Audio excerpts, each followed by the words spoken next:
broadcast this evening. The last couple of weeks here, you've been listening to Usama Doc's Freedom or Surrender. I hope everyone's been able to get that information and maybe even went and ordered themselves a copy of that CD. Today, I'm going to introduce you to another friend from my other network.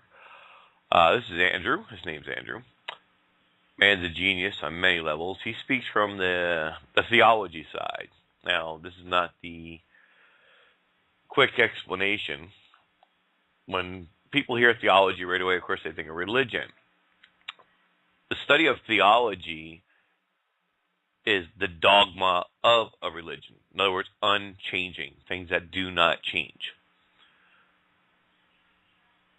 Such as, like Christians. All right, in order to be a Christian, the theology of that is God, the Creator, Jesus, the Son of God. That's unchanging. All the rest are different disciplines within. You know, some priests are married, some are not, some eat meat on Friday, some do not. Right? Those are the different disciplines of a religion. When we speak theology, we're talking about the parts of that theology that is unchanging. In other words, for Islam, the word would be abrogated. You know, we hear about the words such as abrogated verses. In other words, those verses no longer count. Okay, they've been removed. They're still printed, but supposedly, they're no longer being utilized, if you will. So when you hear somebody say they specialize or are speaking about theology, they're talking about the dogma of that particular religion. With that being said up front, I also want to make everybody aware, please. I don't know if anybody else is having trouble tonight. I've tried a couple of browsers. The Freedom Reigns website chat room does not seem to be working tonight. It was there this morning, and all of a sudden, it's just cycling, and it will not engage. So please, everybody, if you can, jump over to the Blog Talk Radio chat room. I do have that open. With that being said, let's get into tonight's broadcast, and we'll be back to talk a little bit more after the special airs. On Islam, geopolitical, national security, and immigration issues. And I would love for you to look at his blog sometime, View from the Right. You can find it at http://www.anation, A-N-A-T-I-O-N. I'm sorry. American, Amnation. Amnation, thank you, .com. He will speak on macro issues, and then Andrew will speak on more theological issues. When Andrew comes up, he is a theological expert. He's getting his master's. He speaks several languages, including ancient Arabic, and he's going to show us in the text what's really there. Okay, thank you so much. All right, should we stand here? Yeah, whatever you want. Hello? Hello. See you. Thank you, Barbara.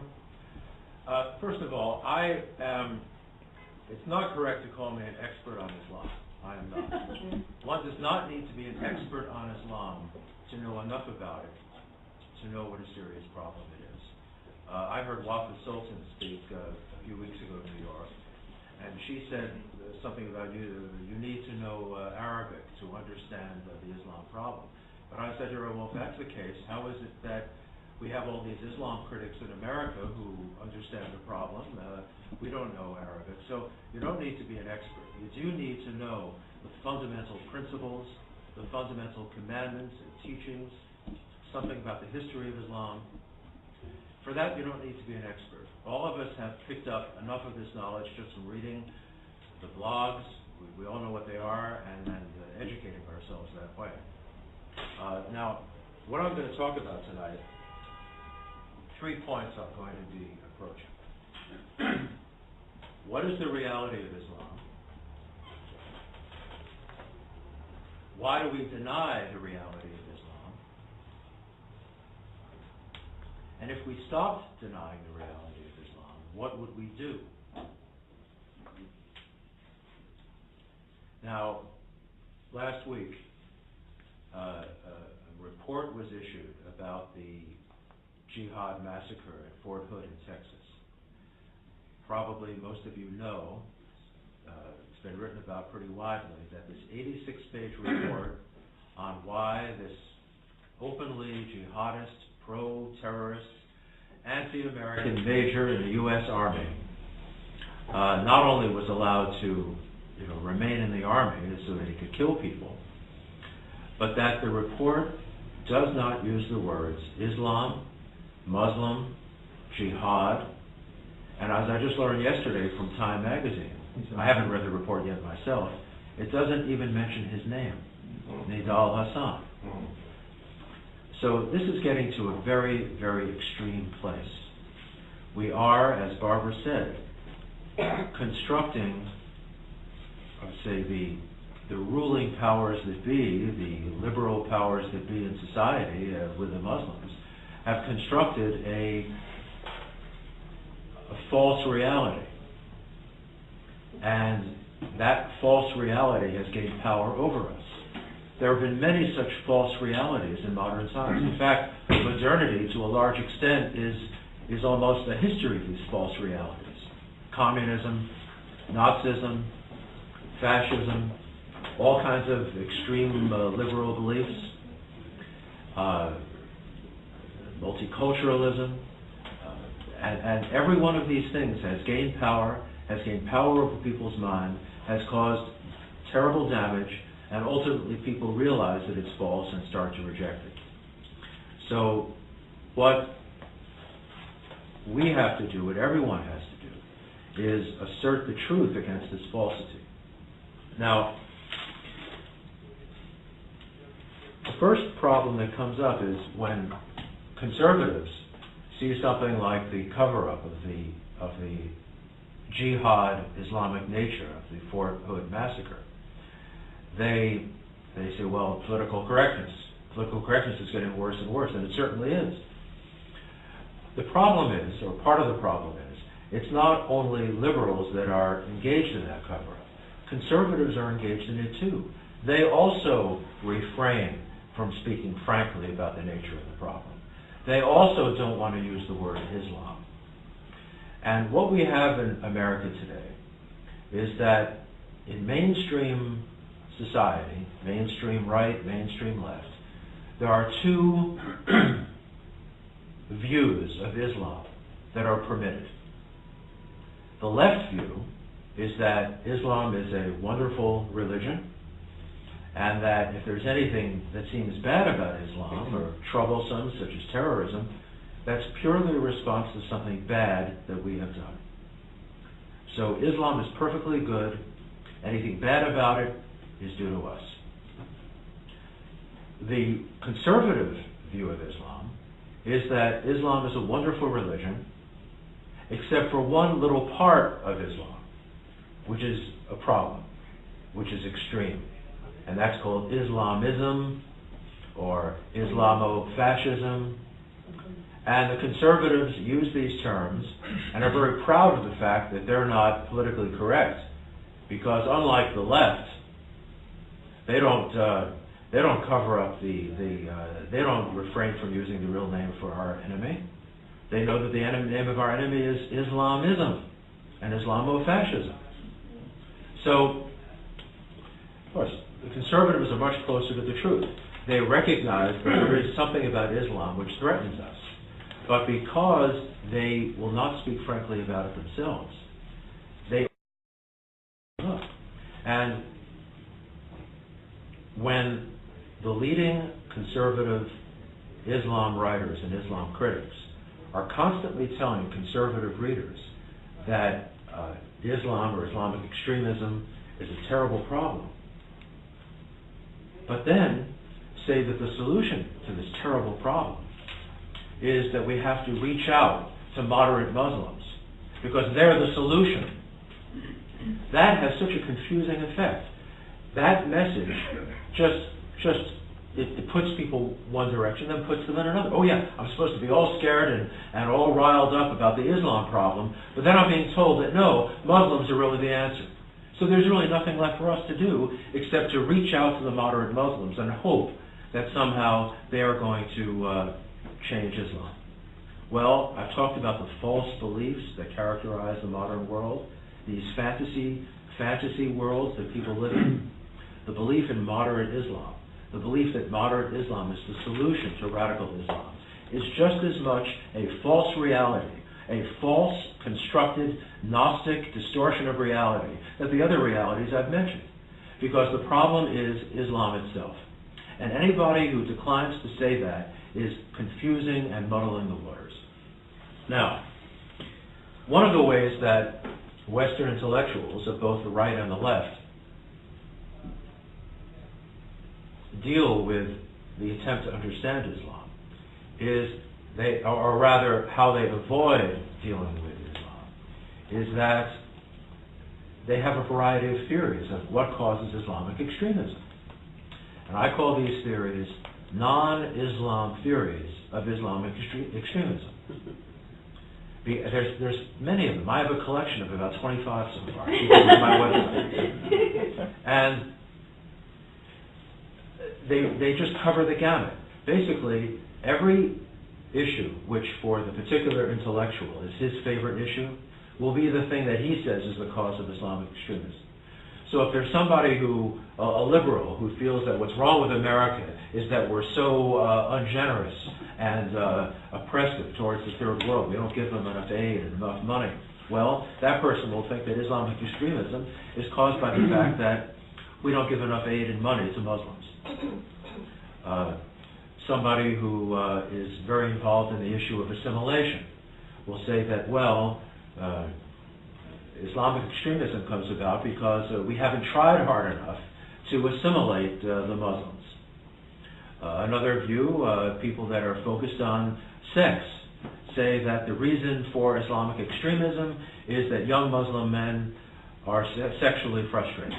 And this is what drives them to jihad acts of murder. And, you know, now Nidal Hassan seems to be a bachelor and was lonely, and, you know, there's some plausible basis for that. But then you have people on the right as well as the left, the Darwinians, who were very much into the biological level of reality. They want to explain everything in biological terms, so they'll say that the reason that jihad exists is sexual frustration. Another theory, Steve Saylor has pushed this, is that Islamic extremism exists because of cousin marriage within the Islamic world. Well, that's certainly a factor in the tribalism and other negative factors of those societies. But even if there was not cousin marriage, Islam would still be Islam.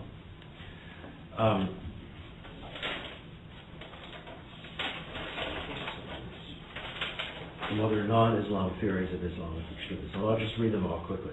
Modernity produces alienation. Muslims become disoriented from living in Western society, which is so different from the society that they're familiar with. So they become the suicide bombers. Other immigrants do not become suicide bombers, but why the Muslims? Then there's the Bernard Lewis and Daniel Pipes theory, also, which is that Muslims are angry and aggressive because they feel inferior because they were left behind by the West. They were once a glorious civilization. They were once threatening the West. For the last 300 years, they've been very weak. They've been left behind, so they're angry. Pipes also wrote a column a couple of years ago in which he suggested that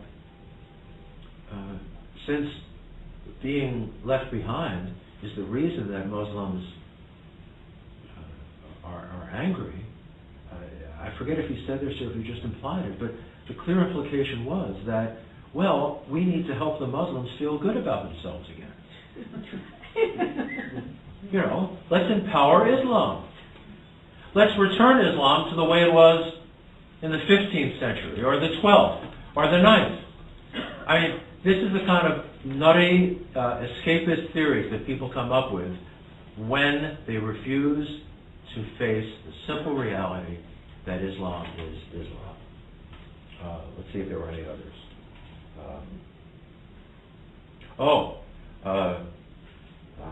Dinesh D'Souza said that Lawrence Auster is the cause of Islamic extremism, because by arguing that the problem is Islam, people like me who say that make Muslims angry, and therefore they start committing jihad. So, Viva la Renaissance. That's a heavy weight, Lord.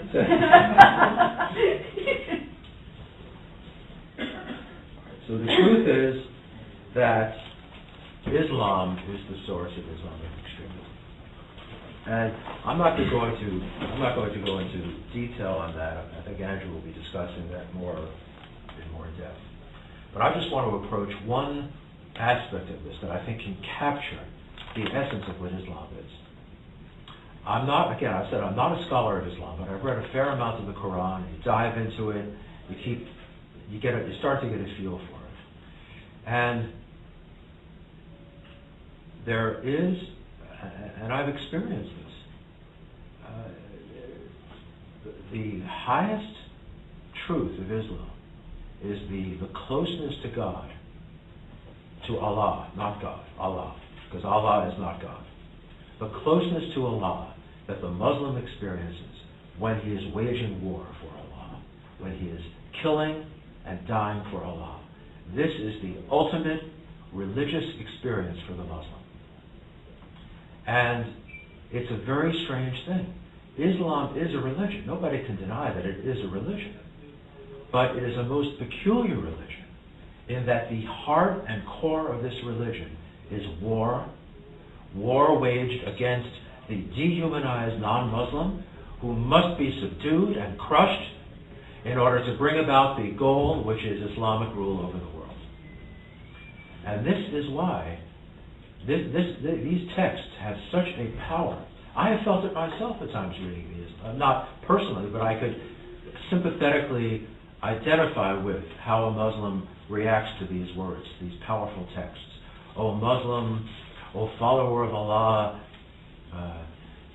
wage war against the Christian and the Jew until they have paid the jizya tax and feel themselves subdued. And in the last day, even the rocks and the stones will say, O Muslim, there is a Jew behind me, come and kill him. These words have an emotional effect on the inner life of any Muslim who comes under its influence. And again, the majority of Muslims are not jihadists. Most of them aren't even necessarily aware of that aspect of Islam. But it's there, and it's the core of Islam, just as communism is the core of communism. An analogy I made recently was that a way to understand the Islam problem is that if Islam is a nation, and they think of themselves as a nation, well, the jihadists are the soldiers of this nation, and the regular members are the civilians. So it's a way of sort of picturing. Yeah, the civilians are not on the battlefield; they're not waging war, but they are still part of the nation in whose name and on whose behalf the warriors are waging war. There is no mystery about the history of Islam. Throughout the history of for the last 1,400 years, for 1,000 years, Western Europe, Eastern Europe were under siege of the active jihad warriors. I'm not going to go into detail of those hundreds of years of wars and raids and capturing of people for slavery and the invasion of Gaul and the invasion of Austria and all the rest of it. But the West was extremely conscious for 1,000 years of the threat that it faced from Islam. How can it be that only 300 years after the last serious Islamic threat to Europe, which was in the late 17th century, just 1690, a little over 300 years ago, when the Muslims were driven back from Vienna, there's been a complete forgetfulness. It's as though that 1,000 years never happened. So, again, this is why it's silly to act as though somebody needs to be a special scholar of Islam in order to understand the nature of the problem. All of us can understand the nature of the problem. Any common sense person with some basic knowledge of the world can understand the nature of Islam. Just as we understood the threat of Nazism. As I said, did people need to be scholars of Nazism in World War II to recognize what a danger it was? Did people need to be scholars of communism to know what a danger it was? Of course not. But we deny it. Why do we deny it? Why do we deny the obvious? And here we come. I've talked about false realities. In my view, the main false belief that governs our society is, I call it liberalism. And the guiding principle of liberalism is that discrimination is the greatest sin. Must be avoided. Discrimination must be eliminated. The underlying idea is that basically all people are the same. All people are basically like us, despite superficial differences. And therefore, any discrimination is just wrong. This belief has dominated America and Europe since the end of World War II. It was, to a certain extent, it was a reaction against Nazism. We sort of, seeing the horrors of Nazism, the Western world went to this opposite extreme of liberalism and saying that any intolerance is the moral equivalent of Nazism. Any discrimination is the moral equivalent of Nazism. And I've told this story, and I'll tell it again. That belief has gone so far that a couple of years ago at a small meeting where I was talking about the need to restrict Muslim immigration, a man present who was the editor of a leading conservative magazine said, if we stopped Muslim immigration, we would be as immoral as the terrorists. That's the editor of a well-known conservative magazine. So it's not just nominal liberals that believe in this liberal ideology and are guided by it. It's many conservatives as well.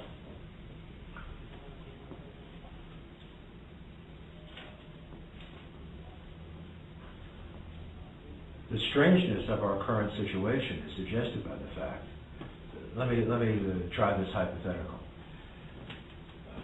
70 years ago, if somebody had suggested, let's start admitting mass immigration of Muslims into the West, would there have been anybody who would have entertained it? Of course not.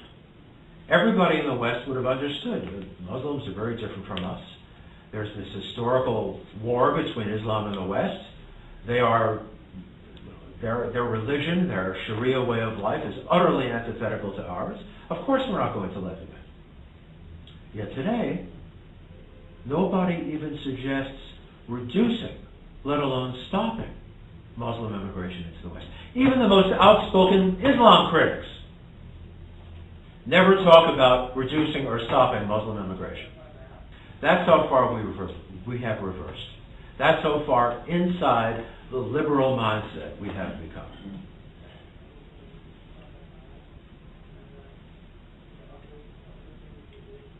So, just as we got into this craziness, by embracing this liberal view of reality, we have to get out of it.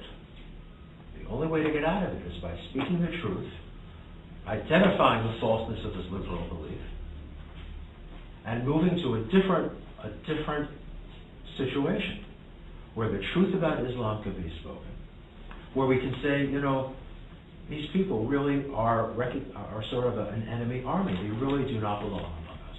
And we have to start finding ways to reverse this Islamization of the West.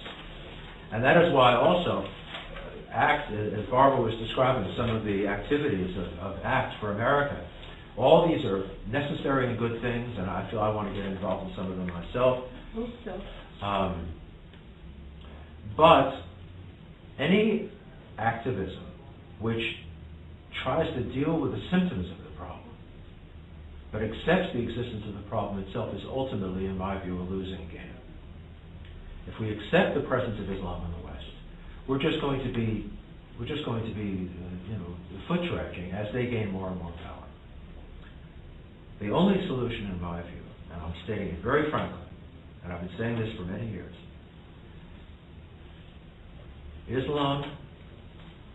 Muslims in large numbers do not belong in any Western society. It was a mistake to let them in, and now we have to recognize that mistake and find ways to start reversing that immigration. How? All right? We start first. Now, let me just preface this by saying, I know that what I'm saying is completely impossible in the political society in which we now exist. I'm not a fantasist. I know that what I'm saying cannot be now, or next year, or in 5 years.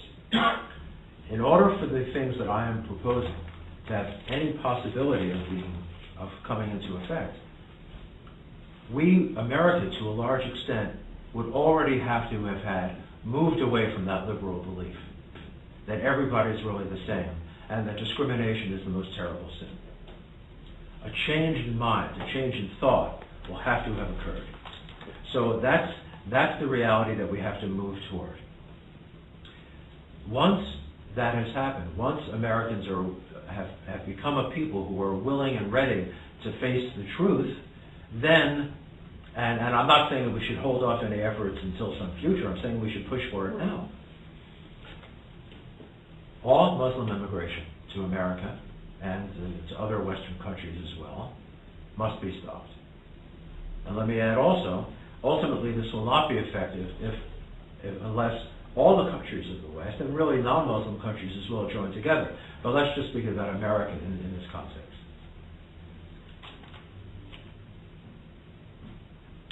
Any exponents or believers in Sharia who are certainly those who are resident aliens and not citizens should be removed, as Geert Wilders himself has said. Any naturalized citizens. Also, anybody to become a citizen should have to take an oath that he renounces anything to do with Sharia. If he breaks it, he loses his citizenship. Muslim mosques and institutions that have anything to do with pushing Sharia and jihad must be closed. Now, when we say that Sharia is a disqualifier for American citizenship, now, Sharia really, it's not a small minority. Any serious Muslim, any believing Muslim, believes in Sharia. The Islamic law is essentially identical to Islam. Wherever Muslims are, they put the Islamic law into effect. When they are the minority, when they are an immigrant group, they start putting it into effect for their own community. They try to have Sharia courts for marriage and property and things like that. But then as they gain more power, they start to extend the reach of Sharia law more and more, and they get the surrounding society to conform to it.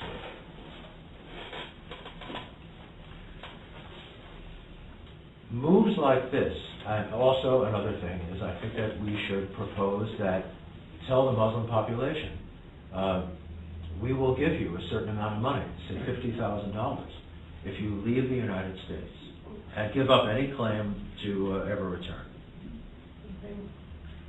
So it's a combination. It's a combination of forceful measures in some cases, stick in some measures, carrot in others, and the hope is that as the society becomes more restrictive and frankly hostile to Islam, that Muslims will start to leave on their own. Because Muslims generally come where they're welcome. What was the initial act that marks the beginning of the Islamic calendar?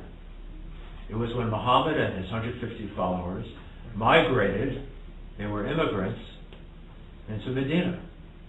The Medinans welcomed them, and within a couple of years, that's when Muhammad began to gain political power and became the ruler, the dictator of Medina. That's the beginning of Islam. So, immigration into a non-Muslim society is the archetypal act by which Islam spreads.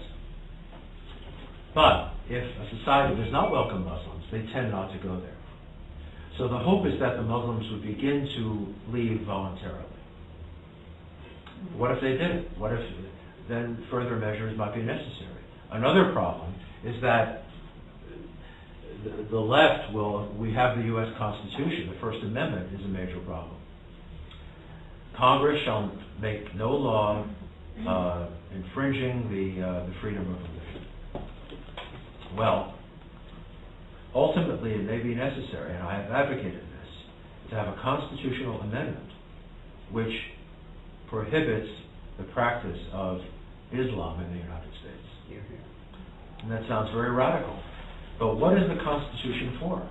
It's to define the basic principles that define us as a society. The 13th Amendment banned slavery because society became to believe that slavery is fundamentally incompatible with the kind of country that we are. Well, the slavery of Islam is also fundamentally incompatible with the kind of society we are. So, and one more thing, then beyond the immediate question of how do we start moving Islam out of America and out of the West, it is hoped, my larger strategy, which I call separationism, is to quarantine Muslims within the historic Muslim lands. I don't see any other solution. There are people on the blogosphere who are more extreme than I, who want to kill all Muslims in the world and stuff like that. I think that all we have to do is reverse the situation, tell the Muslims in the West this really doesn't work. You've got to go, and basically confine Islam to the Islamic part of the world. If we did that, I think that the West would have been saved. So I will leave it there and open it up to. Should we have questions now, or is Andrew going to speak? I think it might be nice for both of you to be up at the end and take questions. Answer them together separately. Okay. Whatever anyone. Well, Larry, I just wanted to thank you for your informative approach to dealing with Islam, as well as sharing your experiences within the context of your work with Islam. I'm going to approach this issue of Islam and the situation with Islam in the West today from a slightly different perspective, and that's through the window of theology. Now, the question is, what is theology first? Theology comes from two Greek words, theos and logos, meaning respectively God and wisdom, logic, or knowledge. So when we speak about theology, we're talking about the knowledge, understanding, and comprehension of the divine based upon key assumptions. And now when I say assumption here, I use this word because all religion, whether it's Islam, Christianity, Judaism, whatever, when reduced to its elemental mass, is based upon assumption. And we know this better as faith. Faith is a simple trust, an assumed belief that is believed as is. And it's from that simple assumption that an entire worldview, a philosophy, and eventually a religion emerges. The simple assumptions that constitute faith are called dogma. Now, a dogma is a fixed truth or assumption that never changes and is absolute in its nature. And it can often be expressed as a simple yes or no type question. For instance, the statements, there is a God, versus the statement, there is no God. Now, whether you believe in God or not, it does not matter, because there is no middle position in this. You either believe in God, or you do not believe in God, because God cannot exist and not exist at the same time. And I want to emphasize this, both of these examples are examples of dogma because they are assumed or believed in faith. And this is the heart of theology. Theology deals with dogma, and it deals with the identification, understanding of these dogmas, their assumptions, and their implications for how they form our worldviews. And I'm explaining this to you because this is the problem that we are facing today between Islam and the West, as well as within the heart of Islam itself. We are not witnessing what some have called radicalism, Islamofascism, or extremism, but something that is far more dangerous. We are witnessing the public manifestation, fulfillment, and fruition of orthodox Islamic theology. It's more accurately called fundamentalism because the term fundamentalism was originally used in around 1912 to describe a series of evangelical American Protestant essays that attempted to outline the fundamentals, or the basics, of Protestant Christianity. And I say this because in the same way, Muslims who commit acts of terrorism are not extremists, radicals, or political fascists, but their acts flow out of their obedience to orthodox Islamic teaching and dogma, that, as I mentioned earlier, which is grounded in the very dogmatic building blocks of the Islamic religion. For this reason, Orthodox Islam cannot and will never be reformed because it is impossible to change that which, according to Islam, is unchanging, divinely revealed truth, dogma. And these dogmas are what give justification, inspiration, and encouragement to acts such as the killing of apostates, jihad, and the abuse of non-Muslims, particularly in our context, Christians and Jews. and these acts are inseparable from Islamic theological dogma, and to partially or to wholly renounce them means, from a theological perspective, to partially or wholly renounce Islam. And before I continue, I want to emphasize this point to you very carefully, and that is that this does not mean that all Muslims believe in, would engage in, or would even support the killing of apostates, abuse of non-Muslims, or jihad. However, once again, an individual person or people's opinions do not reflect Orthodox Islamic teaching. Using an example from the Catholic faith, Orthodox Christian teaching has always and vehemently opposed abortion. However, there are many Catholics who support abortion. Those Catholics who in their own personal beliefs support abortion do not reflect Orthodox Catholic teaching, and in this regard, their personal beliefs are in opposition to the Catholic faith they claim to espouse. Likewise, following this same example, there are Muslims who do not believe in, would renounce or have renounced, and do or have opposed jihad, apostates, killing, and abuse of non-Muslims. And I want to say that I encourage and I support such people. This is a very good thing that these people do not believe in these things. However, the problem is, from the perspective of Orthodox Islamic theology, their personal beliefs in this regard are in opposition to the faith which they claim to espouse. And technically, that is the theological definition of heresy, which is to oppose aspects of what one claims to believe. Therefore, it's easy to see why it's very difficult to find pious, learned Muslims who honestly and earnestly oppose these acts. And the reasons are severalfold. First, it would cause them to fall into heresy. Second, they would be ostracized by their fellow Muslim communities until they repented of their heresy because they're heretics.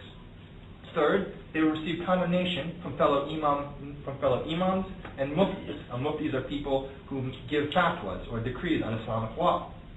Fourth, they could be killed because if the Muslim community or a Muslim juror found that this person's heresy had led him to apostasy, which is the active opposition or abandonment of religion, in this case Islam, then they would warrant the penalty that is mandated by Orthodox Islamic teaching for heretics, which is مَنْ يُبَدَّلُ دِينُهُ لِغَيْرُ مِنَ الْإِسْلَامِ فَاقْتَلَهُ. Whoever changes his religion to one other than Islam, kill him. For this reason, now, I want to turn to these three major issues I've been talking about, which is, again, jihad, the killing of apostates, and the abuse of non-Muslims. And I want to show how theology brings all these issues together in one question that is a simple yes or no. And that is man's human dignity something that is intrinsic to his creation? You see, in Islamic theological dogma, it teaches that man is created with dignity, human dignity, but it is within the context of obedience to Islam.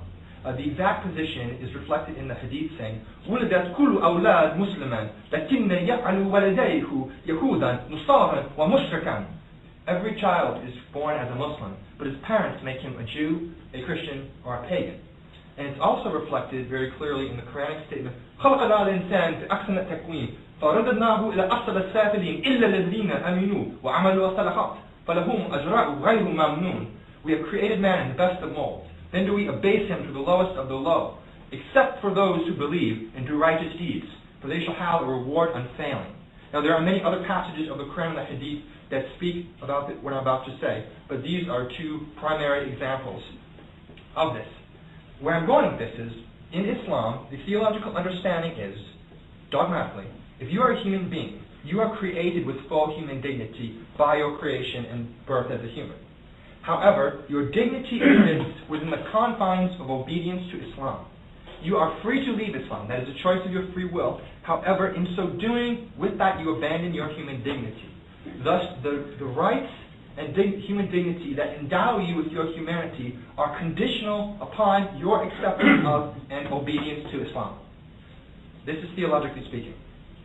And we can contrast this with the words from the biblical book of Genesis, chapter 1, verse 26, which states that man is created in the image and likeness of God. And I mention this because whether we are Christians or Jews or we do not believe in any religion, our Western heritage is founded in many ways on Judeo-Christian thought as well as Greco-Roman thought.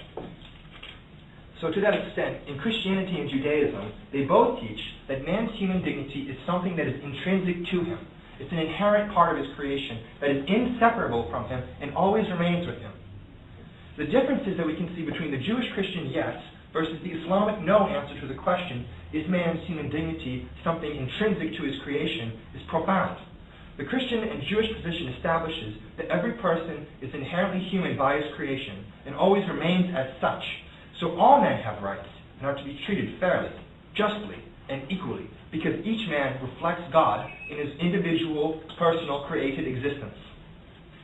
On the contrary, Islam establishes that man is indeed created with human dignity, but because human dignity remains with man only when he is an obedient Muslim, it is required only that Muslims receive human rights, justice, dignity, and respect because they possess full humanity.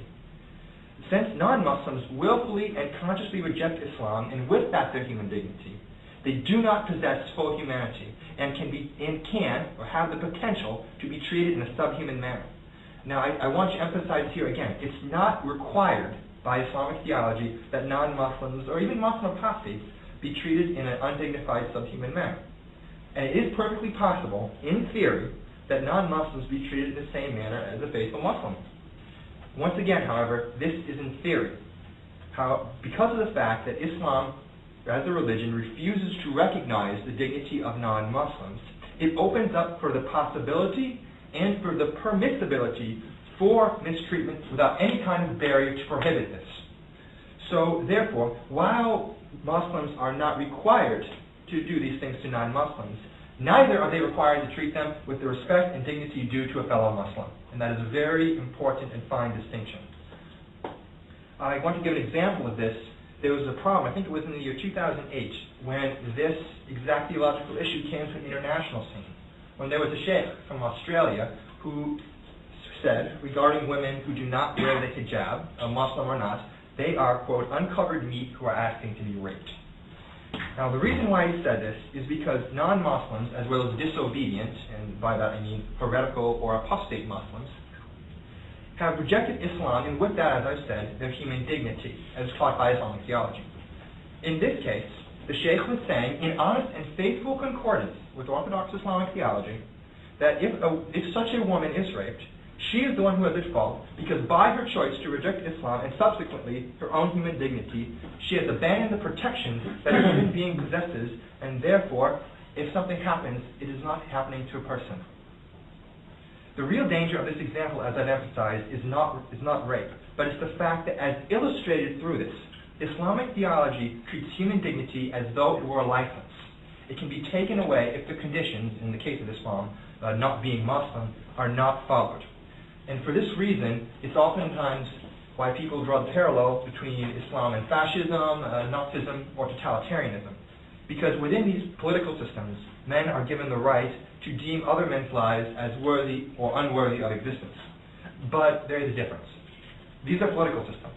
And there is nothing political about Islam, because while Islam has a political system within it, these political systems, fascism, Nazism, totalitarianism, communism, etc., they are not believed to be divinely revealed. And they do not have positions that are unchanging. Islam, on the other hand, is based out of, as I mentioned, what is believed to be eternal, revealed truths, dogmatic truths. And these cannot change, theologically speaking. Following this example, I'd like to say that before a Muslim can wage jihad, mistreat a non-Muslim, or kill an apostate, the non-Muslim must be given the chance, or at least should be given the chance to convert to Islam. And the reason is simple. It's because, as I mentioned, human dignity is connected to being a Muslim and obedience to Islam. Therefore, the person should be given a chance to regain his humanity by reversion or reacceptance of Islam. I say this word reversion because you'll hear Muslims, especially Muslim missionaries, use this term frequently. Because remember, if you are all created as Muslims, then by your leaving Islam, by being a Christian, a Jew, a pagan, atheist, fill in the blank, then by your believing in that, you have cast off your dignity. So when you revert to Islam, you are re-accepting that which you rejected, that which was taken away from you if you were raised as a Christian or a Jew or whatever. So the idea of reversion is very common in Islam, and you will hear this term mentioned a lot. This is why I use this word. However, if the person refuses to become a Muslim, he can be treated as one wills because he is no longer a human being, and he has rejected a chance to regain his dignity. Under Islamic law, this would be classified as what is called maqbool. And this is a reflection of Muhammad, which means acceptable. And this is a reflection of Muhammad's statement, La dirar wa la darur, neither harmful nor helpful. Meaning an action is not mandatory, but there is no sin involved if one chooses to do it. It's not mandatory to engage in jihad. It's not mandatory to kill apostates. It is not mandatory to mistreat non-Muslims. However, the potential exists to do it. There are no barriers for any potential moral quandaries, and it is not a sin if one chooses to do it.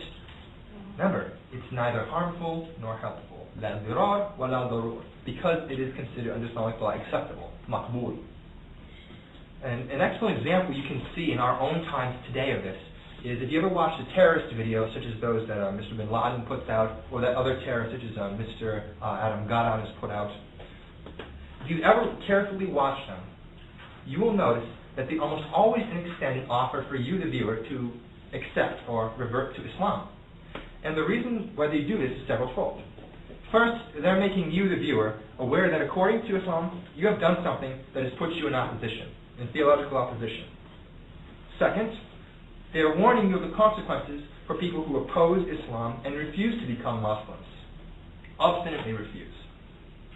Finally, they're allowing you a chance to regain your humanity by reversion, that word again, to Islam. Theologically speaking, a person who converts to Islam is inviolable. They're haram. They have become sacred because that person has full human dignity and must be treated as any other Muslim. Even if you were in a battlefield, in a war situation, Muhammad uses this example many times throughout the hadith. If a person is in physical battle with another Muslim, and he's a non-Muslim, and he says, I convert to Islam, I cease, that person becomes inviolable. No matter what he has done before, all of his errors, all of the whatever fighting he engaged in, he must be treated as a fellow Muslim, because he has now accepted his full human dignity. And in Islam, it is a sin to kill another Muslim. It is a grave sin. It's a sin that lands a person directly into hell, theologically speaking. So therefore, if you refuse to convert, and then if a person decides to do something, theologically speaking, it's not his fault what happens to you, but it's your fault. And the reason why is just using, as mentioned in the rape example, you refuse the chance to re-accept your human dignity by conversion to Islam. What happens to you after that is your problem. And this can also be reflected in early Islamic history through Muhammad's treatment of non-Muslims, particularly the Jewish people. And remember, because practicing Jews, as well as Christians, are not Muslims, they have willfully rejected Islam and are subhuman. And during Muhammad's lifetime, this and his other anti-Jewish attitudes began after the tribes of Arabia, the Qaynuqa, the Qurayza, and the Nadir, refused to convert to Islam. And Muhammad used their opposition to his military raids against their tribes on this basis to wage jihad against them and eventually exterminate them from most of the Arabian Peninsula. And I meant to mention here, I have a binder here of several quotes. Oh, I didn't realize that. I have a binder here of several quotes of Muhammad's sayings concerning Jewish people as well as Christians. I encourage all of you to look through this. I also encourage all of you to look through some of the classical sources of Islamic theology that I brought. I brought what's called Sahih Bukhari, which is a very well-known, highly respected work of what's called hadith, or Islamic tradition. And it's from this that we can derive much of our theological understanding. It helps us to interpret the Quran, which is the holy book of Islam. But continuing on, for centuries, Jewish and Christian peoples have lived in Islamic societies, but their conduct has been governed by a lack of recognition of true humanity and, as a result, citizenship in society. Now, it is very true and well documented that there are many times in history that Jews and Christians lived in peace and great harmony with Muslims and in Muslim governments. However, despite this, it has never changed the fact that aside from the situation, their political and social situation depending upon the ruler in power, it has not endowed them with the same human dignity, because according to Orthodox Islamic teaching, they still lack that unless they convert to Islam. As a result, there is no political, educational, economic, or law enforcement solution that can resolve the situation with Islam and terrorism because the issues are theological in nature. They stem from the most foundational building blocks of Islamic dogma that constitute the core of Islam itself. The theology is a manifestation of these dogma. And to change the dogma would mean to change the theology. And that would lead to, as Wafa Sultan has pointed out, to create an entirely new religion, yet call it by the name of Islam. Islam cannot be theologically reformed. It's an oxymoron to say it can be changed without altering the core theology. However, as with all religions, Islam's influence, especially in the West, depends upon two components. First, it extends as far as people are willing to believe, accept, and implement its teachings on faith. Second, it necessitates a critical mass of people who are willing to follow and believe in Islam. And likewise, we can look at these two issues as representing two aspects in developing a long-term answer to the situation of Islam. First, the issue of belief. Islam must be addressed through an aggressive campaign that targets core issues of Islamic theology. People, Muslim or not, must be continually exposed to theological questioning about Islam, and with that, people must be shown alternatives to Islam. And this is part of a gradual process of intellectual inquiry and change, conversion. It must be forward-looking in that instead of positing this as a defense of the West against Islam, as I've heard many people say, the West must be presented as a solution to the problems which stem out from Islam.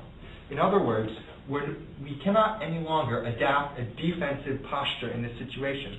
We must take a proactive, assertive view that begins by asserting our common Western heritage, which includes both our religious Judeo-Christian and our cultural Greco-Roman aspects, and then addressing Islam from this point. We must identify first and present a viable, consistent solution if we are to address Islam successfully. Because remember, Islam presents itself as a complete way of life, as one that answers religious questions, one that answers social questions, one that answers economic questions. So likewise, if we are to address Islam, we must be able to meet the questions that will be posed to us, and we must be able to do it in a succinct, clear, consistent manner. The second issue pertains more to non-Muslims, and this is the issue of followers.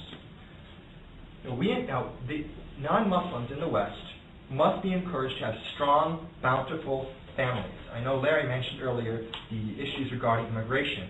One of the biggest problems that few people are willing to talk about with immigration is it started not just after World War II because of people who died, but because of two primary issues: families not having children and abortion. Those are the two hard issues that few people are willing to talk about. As a result, we in the West must maintain our families by encouraging non-Muslims, particularly Christians and Jews, to engage in behaviors such as marriage and bountiful families, while discourage behaviors that are culturally and civilizationally suicidal, such as I mentioned, divorce, abortion, and concubinage. To this extent, I want to add that the long-term struggle with Islam will not be won by great wars, battles, legislation, or politics. It will be won little by little, through individual people living average lives that will result in a gradual transformation of society. And we may not see results for 5, 10, 20 years. But if implemented, the results will inevitably come, and they will last for centuries, because as Islam is attempting to do now, they will form the foundation for our society's future identity, both culturally and in terms of physical human people. As one highly respected imam I heard say, when he was asked about the Islamization of American society, he said, quote, "We must stop thinking about conquering the USA in 2 or 3 generations." These are his words. We must be thinking about how we want this country to look in 20 or 30 generations from now and shape our future from here.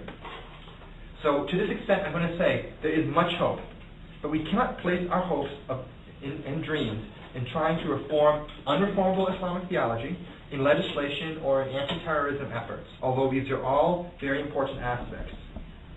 Islam will cease influence, and people cease believing in it, and they propagate this through influencing those around them and passing it through their families. And I want to thank you all for listening to me. So what we'd like to do is open it up to questions now.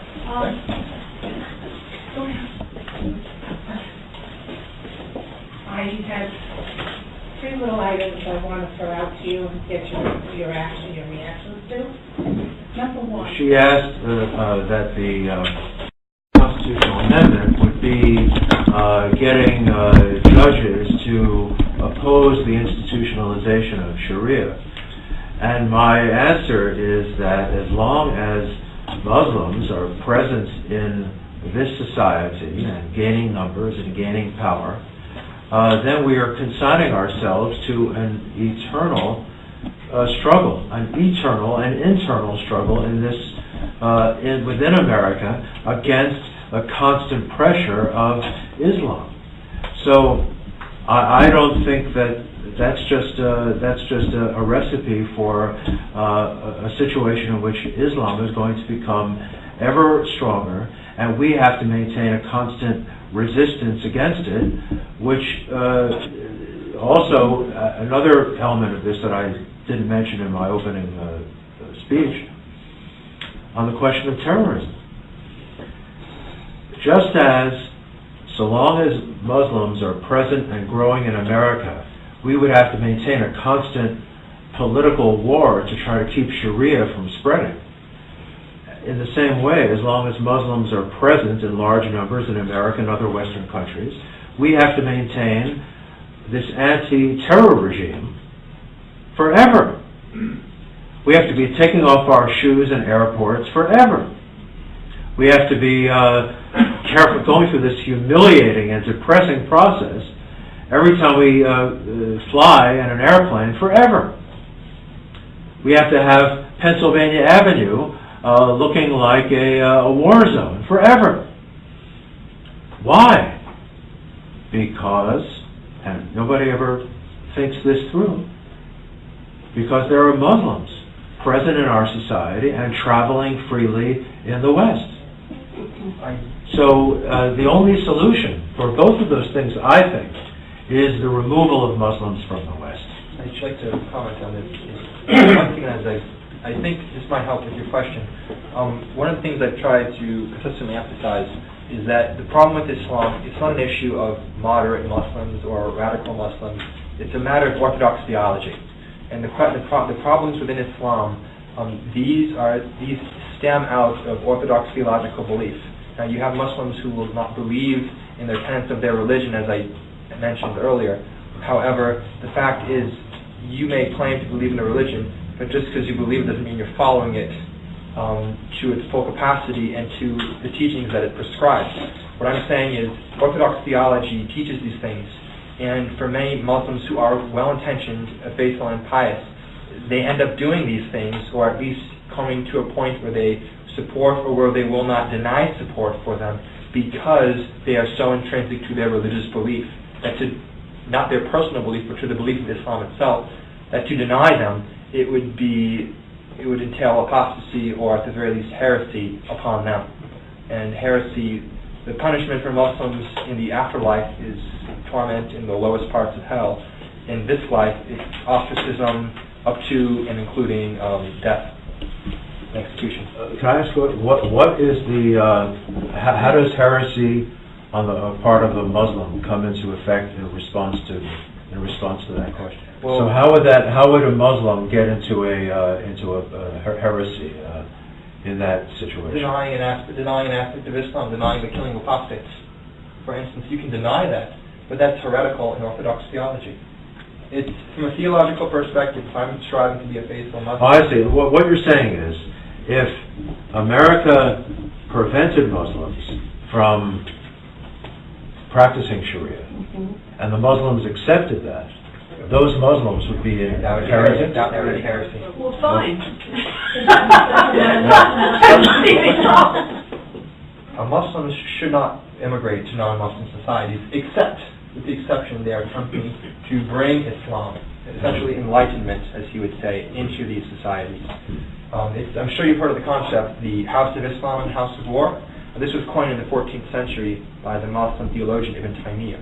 And the idea is that the House of Islam, the land and the peoples of Islam, the people who are the Din al-Haq, the religion of truth, and the religion that comes from Allah, as Islam teaches, will eventually assimilate all of the non-Muslims, the house of war, the Dar al-Harb. It's a matter of time when it happens. So in this case, yes, they are permitted, but it's within a theological context of expansionism. Shia is a concept that basically means lying for Allah. In other words, it's based in several passages in the Quran where it says that non-Muslims, or Muslims are not supposed to take non-Muslims as awliya, usually translated as friends, but it can also mean protectors, it can mean guardians, it can mean associates, really. So the concept here is that if I am a Muslim and I suspect that by my speech I might endanger myself or other Muslims, or if it's being done for the spread and propagation of Islam, I am allowed to lie to you, and it's not a sin. Once again, it's considered maqbool. It's perfectly acceptable. And Muslims have often used this, I think more often against other Muslims. Usually Shias use it against Sunnis, and Sunnis use it against Shias historically, but we're seeing a lot of that now today in the West, because, once again, for the purpose of expanding Islam, and the purpose of mostly doing what's called da'wah, or missionary work. So, in other words, it's perfectly okay for me, if I'm evangelizing you, as an instance, to Islam, to lie to you, but once you convert, remember, you cannot leave. Here is okay. Then they will lie. How can you trust them? As far as the methods by which this is determined, the overall purpose is, for example, some Muslims come right out and indicate what they're about, what they believe in. Not all Muslims practice taqiyya. There seems to be two modes. Sometimes they are very eager to tell the world what they believe. Others practice taqiyya. And I'm sure both those options are in the Islamic law. Everything they do it's the greatest book of strategy ever written. But my overall object is not to say, oh, we're just going to remove the troublesome ones and the rest, if they promise not to. No. The object is, recognize this is radical, but I think only radical steps in the long run will help us, is to reduce Muslim populations in America down to a small fraction of what they are now, and then they really will not be able to manifest any kind of serious Islam. They will not be a threat at that point. And I should like to emphasize, as a quick side to that, you mentioned how do you tell someone's lying or not. That's a serious problem. And that's about all I can say about that. Bob Weisberg. Let me ask you, pose a far simpler solution than what you have suggested, but may actually come out the same way, which is the Americanization of Islam. Now we do know that, and you find the solution. You're speaking of finding basically a nominal Islam, and some people believe in that. But how do we bring that about? If you read, I've criticized Daniel Pipes, but here he's the source of information on what these, or he's the main source of information on what these Muslim American groups are up to. They're not getting Americanized. They're getting stronger. They have a 100-year-long strategy. So you want to cut off the Saudi influence in the hope that the Muslims will then Americanize. That's what France is trying to do. I can comment on this. I'm going to translate what you're saying. What you're saying is basically heresy. Pretty much is what that means. Of course. And I can tell you that when it comes to dealing with religion, any religion, there is always a tendency to revert to orthodoxy. Because when you have many different interpretations, this was one of the problems that happened in Christianity during the 4th century. There were many different interpretations about the divinity of Jesus. And the Orthodox position has always been that Jesus is God, He's divine.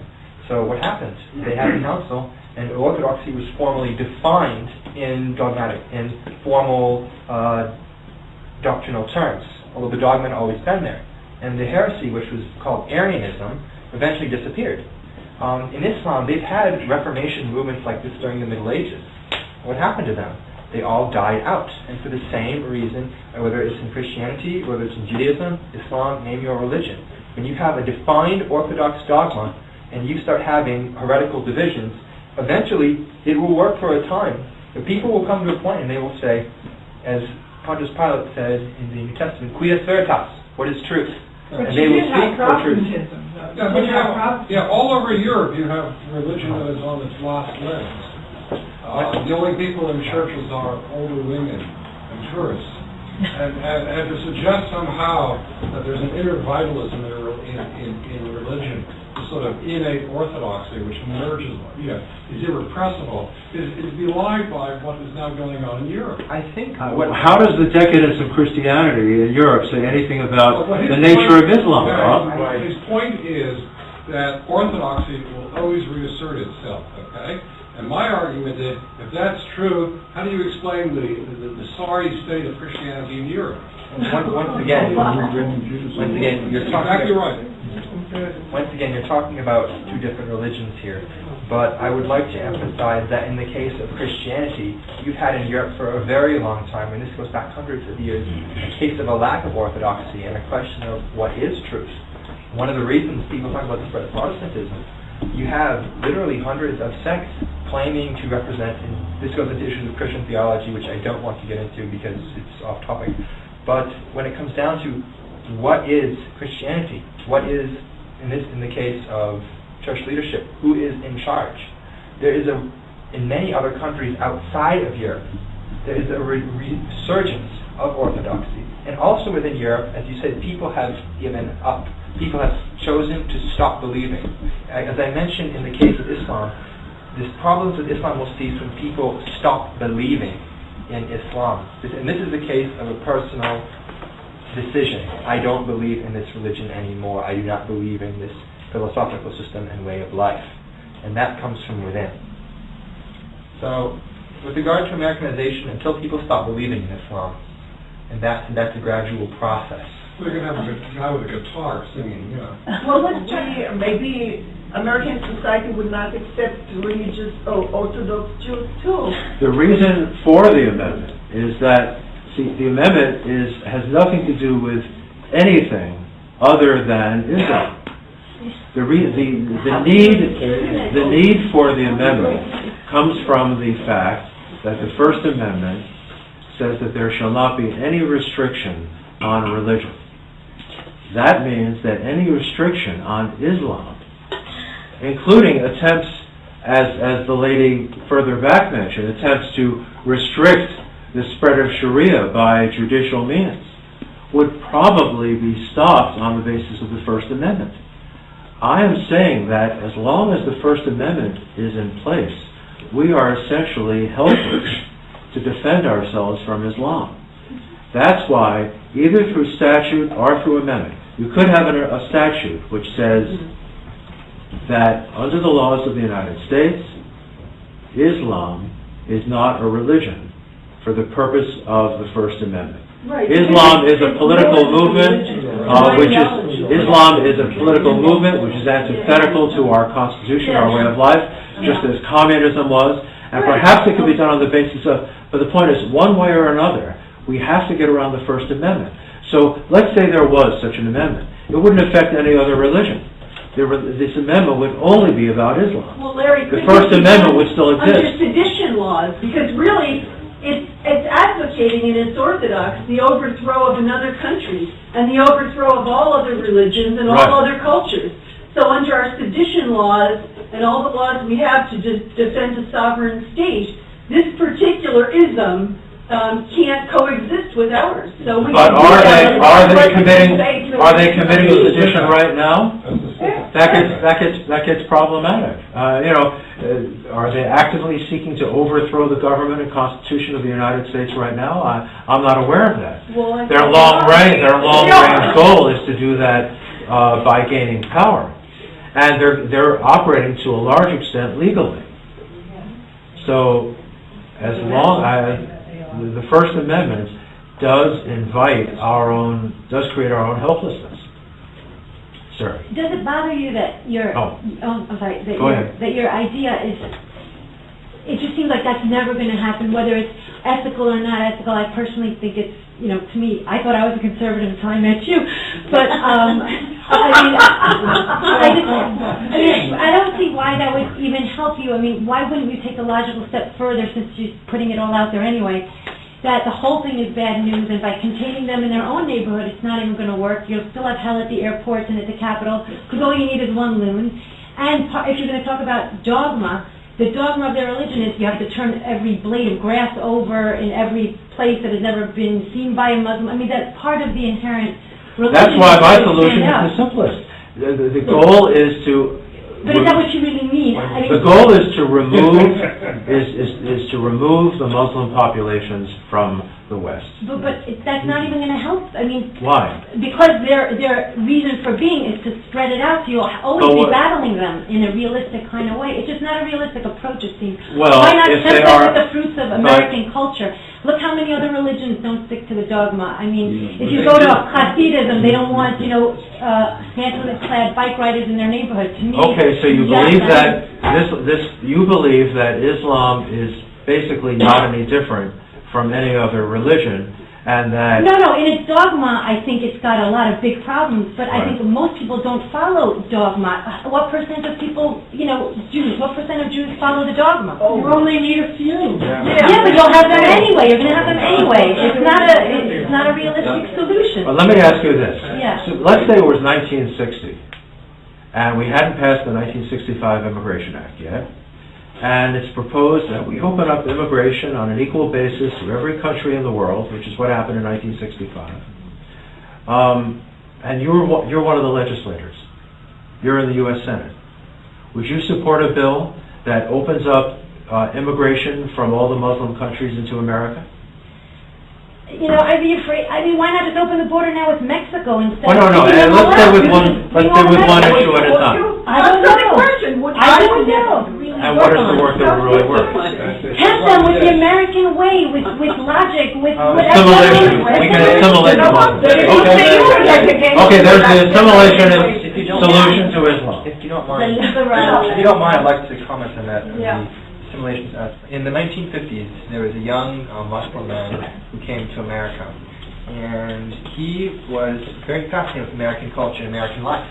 He was well exposed to it. He lived for, I think, at least 4 years during his college years, and he experienced everything that a young American male would experience. And he later on wrote about it extensively. His name was Syed Qutb. He was involved with the Muslim Brotherhood. He was a terrorist. He was executed by I think it was the Anwar Sadat regime in 1972 for sedition against the government. His conclusion was that American life and all its fruits were decadent, terrible, and unworthy, and Islam was the only solution to decadence which he saw. Just because we have cultural offerings that we offer people, money or whatever else they would like, it does not mean they're going to accept that, because Islam, and as much as we can see critical aspects of it, it does answer some questions. What is the purpose of life? Why do I exist? Is there a God? How do I get to heaven? What am I supposed to do to be good? What is good? What is evil? The big questions that people think about. And it provides a convincing answer for many people, and many do believe it honestly in faith. And theologically, yes, it does have some good answers in these aspects, but as I pointed out, there are many problematic theological issues. And when one truly believes in Islam and truly follows it, these issues inevitably manifest in various forms, but they do manifest in a certain way. Thank you. I'd like to thank both of you for your presentations. Thank you. And my question relates to your reaction to this. You're kind of looking at things from a macro point of view. Okay. And I'll just say this about the First Amendment. I have to get this off my chest. Radical Islam would like to get rid of the First Amendment also, and they're trying to do that in cases in the UK and up in Canada. Yes, that's true. Okay, so the First Amendment protects us, in my opinion, in my humble opinion. Okay, but getting back to the proactive approach, it seems. How do you react to that? There's 1.5 billion Muslims in the world. Whether we got rid of all the Muslims in this country or not, we still have the internet. Okay? People get self-radicalized in this country. People in our prisons, people who are locked up, become radicals. Very correct. I think with regard to the issues of radicalization, certain kind of mental pattern, there's a certain kind of absolutism that possesses them all. The question is, and this is what concerns me the most, is a person doing, say, an abortion clinic, as an example, is that person acting in accordance with the orthodox teachings of his faith? Is that person acting in accordance with orthodox religious teaching or not? In the case of Islam, these people do, and they act, I said, as in accordance of Islamic theology that stems from the dogma that is unchanging. In the case of Christianity, Judaism, or other religions, at least speaking for Christianity and for Judaism, most oftentimes these people don't. They act out of their own personal conviction, but it does not mean that his beliefs represent what the faith that he is claiming to hold. And that, I think, is the very key, important difference. Yes, regarding the assimilation, Islam permits the killing of Muslims who are not truly observant. So we would only be magnifying the problem, really. And in fact, it seems to permit the killing of Muslims for the greater good of Islam, because the Iranians sometimes talk about, well, we wiped out Israel, we'll also wipe out half of Iran. That's fine, because it will be for the greater good. Mm-hmm. And one other question I wanted to ask you. You said jihad is only a mabuf, neither here nor there, neither. I thought jihad was the ultimate, and the martyr is the ultimate in Islam, the revered figure who lives forever. Two aspects. Let me clarify that one for you first. What I said was maqbool, and that means acceptable. And I was speaking when I said that in the context of permissibility to engage in jihad, at the very least, in the very lowest, in the most liberal-minded sense that I could have, is considered maqbool, which means acceptable, and that is, it's neither harmful nor helpful. As you said, in the case of martyrdom is regarded very highly, and martyrdom in Islam is defined not as one dies for the faith out of a persecution or execution by someone else, but usually it is defined as one who dies while actively waging war against somebody else. And that is jihad. What I'm just emphasizing is, from the most liberal possible perspective, it is at the very least acceptable. That is the very lowest degree that is regarded in Islam. It is regarded very highly, and it is true that in Islam, martyrs, those who die in jihad, are given the most bountiful rewards in paradise. And as the Hadith says, their rooms will smell like musk, and they'll have 72 virgins, and they'll enter through the martyr's gate into a Jannah, which is Islamic heaven. Are you saying that there is no command to wage jihad or to financially assist people waging jihad? What I'm saying is, it's not required in the most liberal sense. I'm speaking of in the most liberal-minded sense. It's not mandatory, however, it is at the very least permissible. It is oftentimes in Islam is recommended. Is it anything more than just permissible? Far more. So what is it beyond permissible? Considered as something that is very notable and very good and very recommended. Mm-hmm. And like I said, what I'm trying to do is I'm trying to give a holistic perspective here. In other words, if I'm trying to account for all possible perspectives about, in this case, jihad within Islam. I'm certainly not saying that jihad is condemned by Islam, because that's not the case at all, if that's what you're thinking. Why? I'm curious. Why did you emphasize the idea that jihad is only, in the most liberal interpretation, permissible? Why is that significant? Because most people are not aware of that. Most people are not aware of that. Many people they are correct to recognize that jihad is something that happens very frequently in Islam and is commended by Islam to do. However, in recognizing that many people think that jihad is something that is absolutely commanded always for every single Muslim to go out and blow themselves up on a train or something. Right. That's not correct. Right. What I'm just trying to emphasize is the whole range of opinions that exist about jihad, of orthodox views.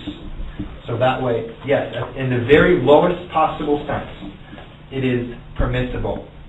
In the most conservative sense, it is not mandatory, but it is almost mandatory for one's salvation. In the absolute most conservative sense. Once again, that's just so you can see a broad range of views. Yes, sir.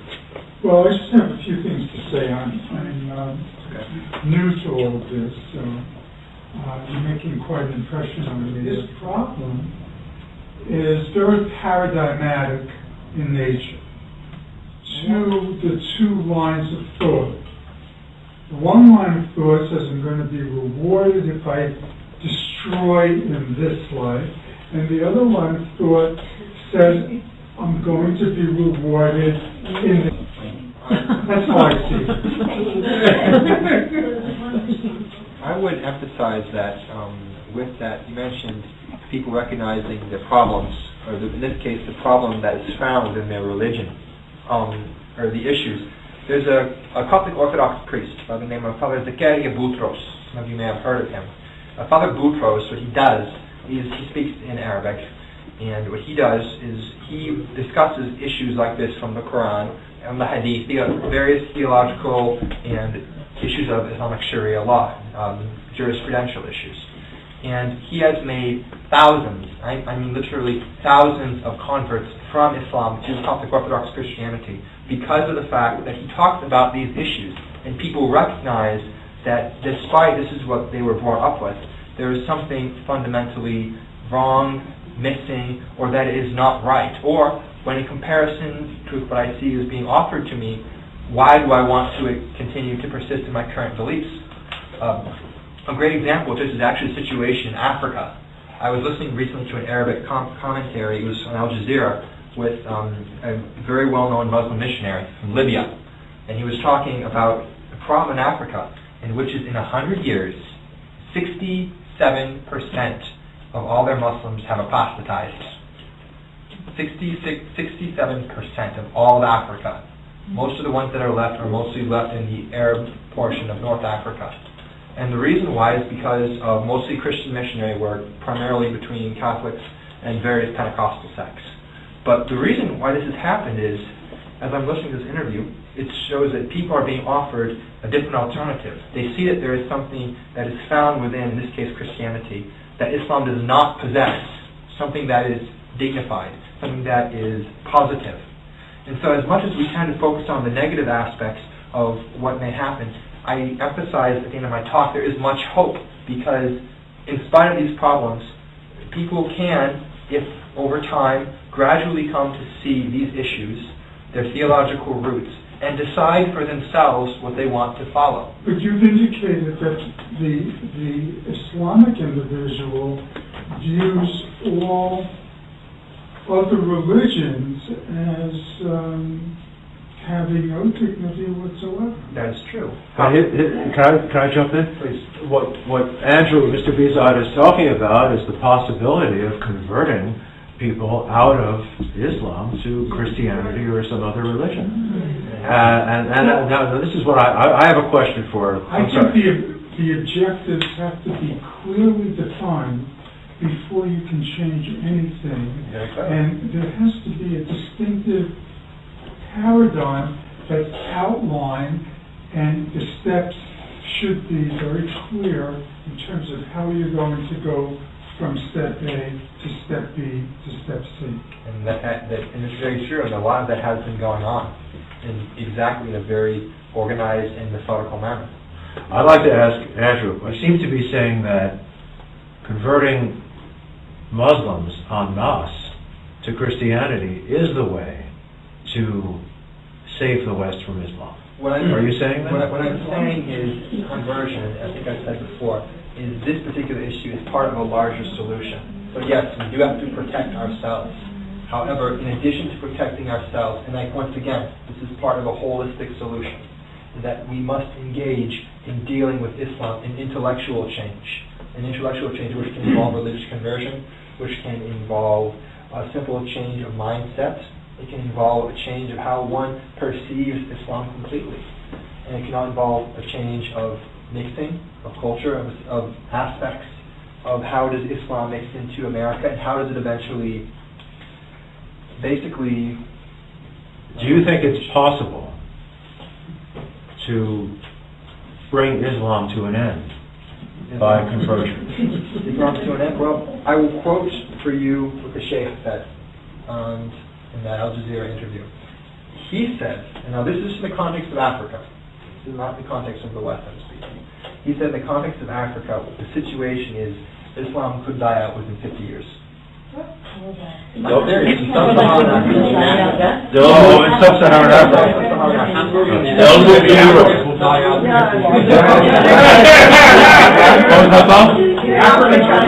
in 50 years. Oh. What I'm saying, though, specifically is that, yes, this is an important aspect, but within that, we have to watch for ourselves, and we have to take cultural measures, we have to take societal measures, whatever those are, in order to protect ourselves. So I think I'm saying pretty much what I've always said, perhaps in a different form, but... Well, before we go back to you, is there anybody else that has a question? Yeah, reading recently that as they are permitted to question their faith through the internet, the Muslims, could that possibly open the door to larger conversion?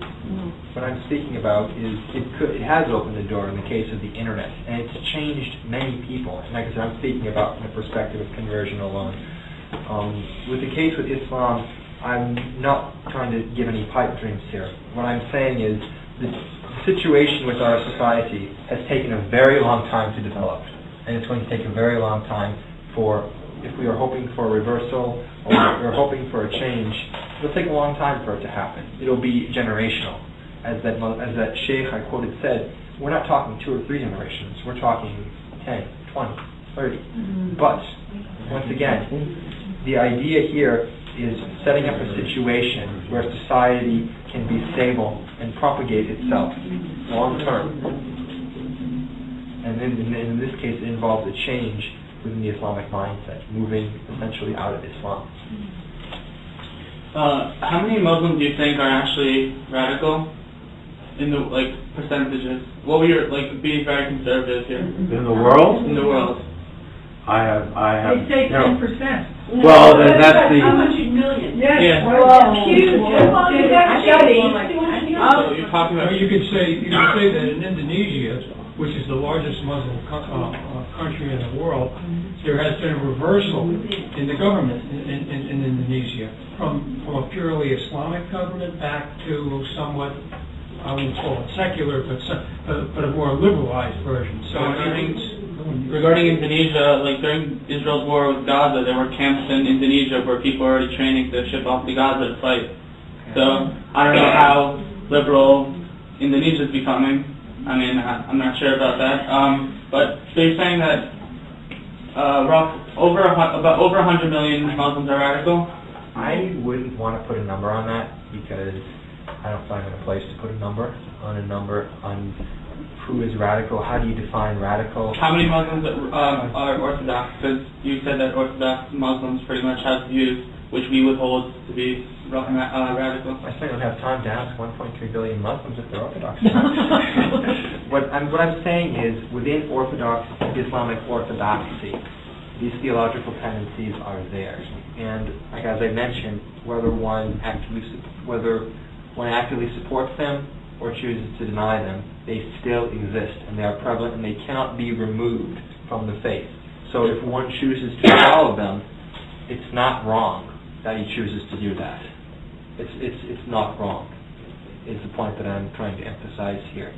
So yes, while individual people or even entire peoples, for whatever reason, might choose to, as Pope John Paul II would say, take a cafeteria approach to their religion. I don't want to associate that with a number because, once again, I can't give you an exact number.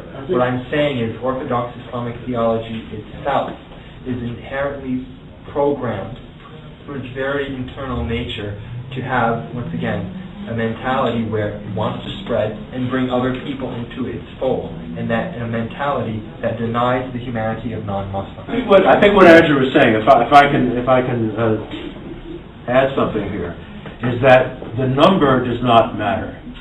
What matters is the principle, and the dogmas that define Islam will always be what is most active and authoritative within Islam.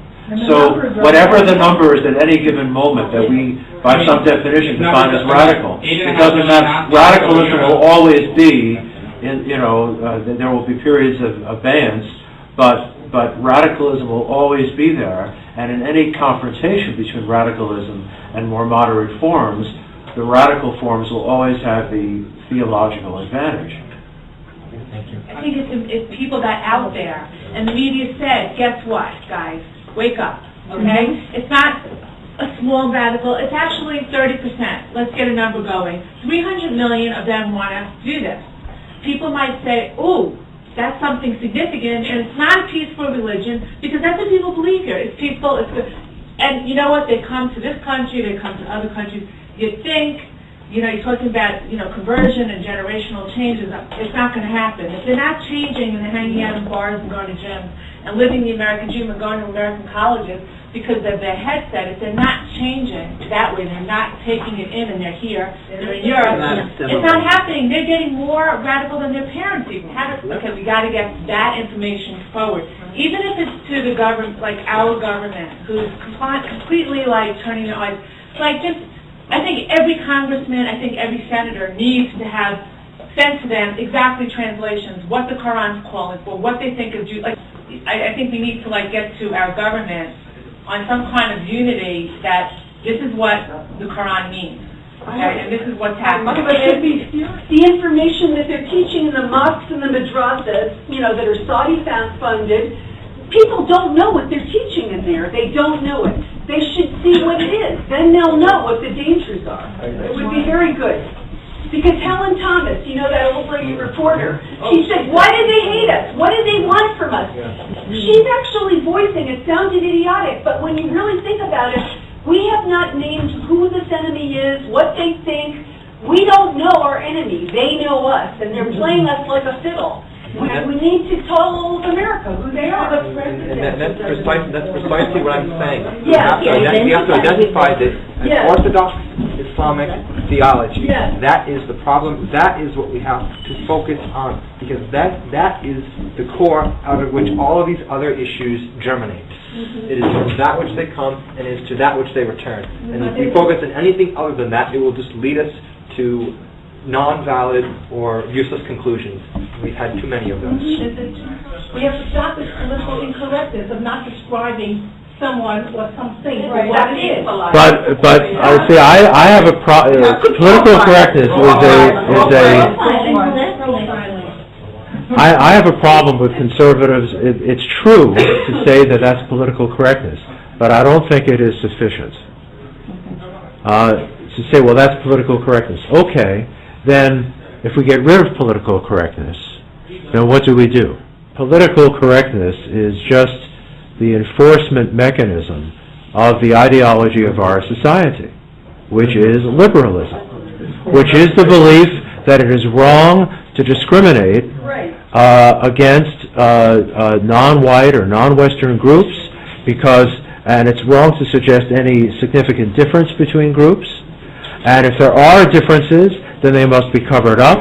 So if blacks are far more committing violent crime than others, that point is never mentioned.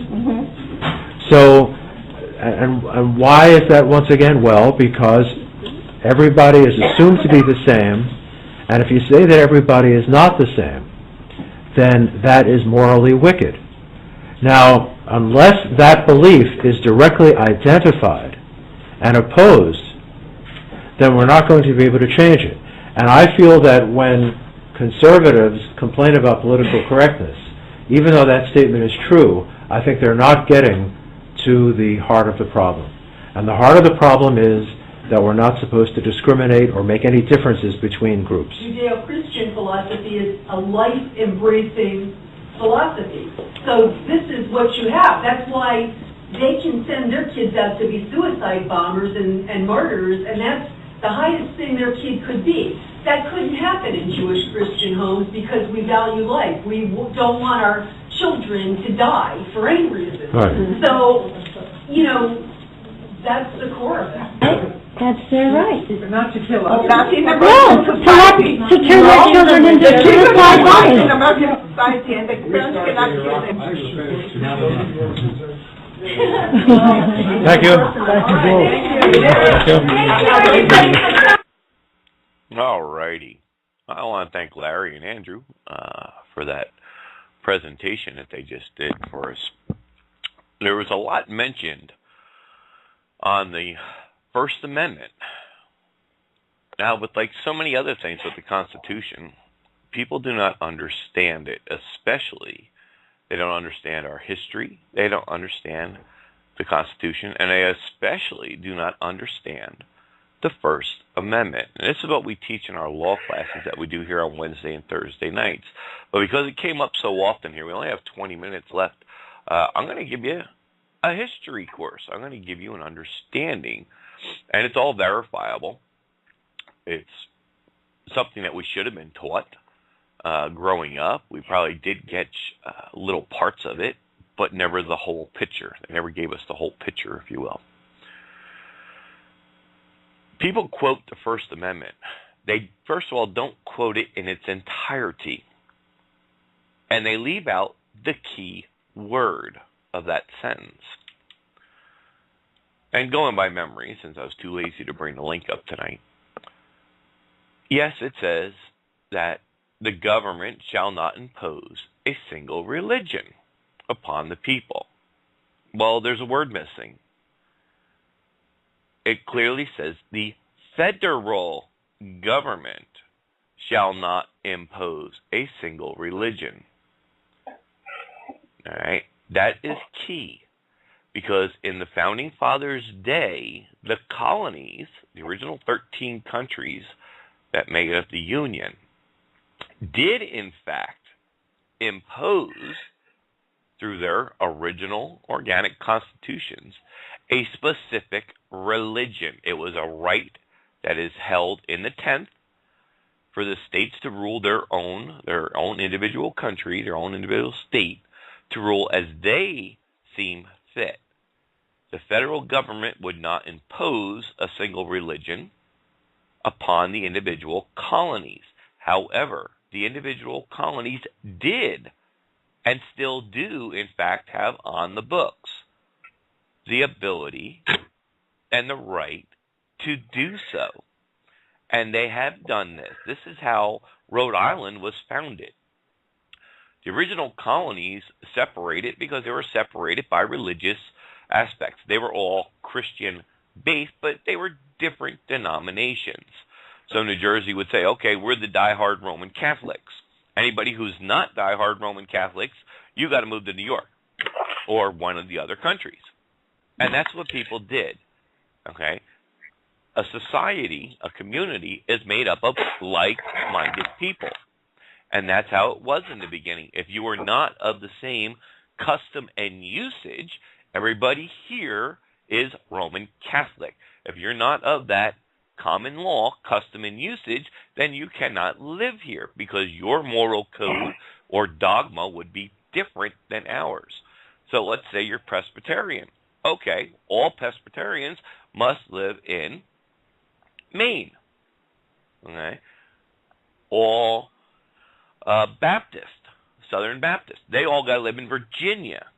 Okay, that's why they're also referred to as the Southern, is because actually the Baptists all formed their colony, if you will, in the southernmost country of the 13 original colonies. Now, the founder of Rhode Island, he had a different view on religion. And he originally started out in New Jersey. And New Jersey was like, no, sorry, this is our custom and usage here, and we would expect you to abide by that.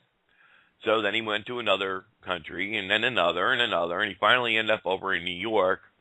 And while he was in New York, he had discovered that, well, you know what? There's this area of landmass that's connecting in this area, and he's like, and he asked the original 13 colonies at the conference, and he asked, does anybody claim any rights over this particular section of land? And everybody said, no, there's no colony established there. He goes, fine. I'm taking that colony, then I'm going to, start the government there.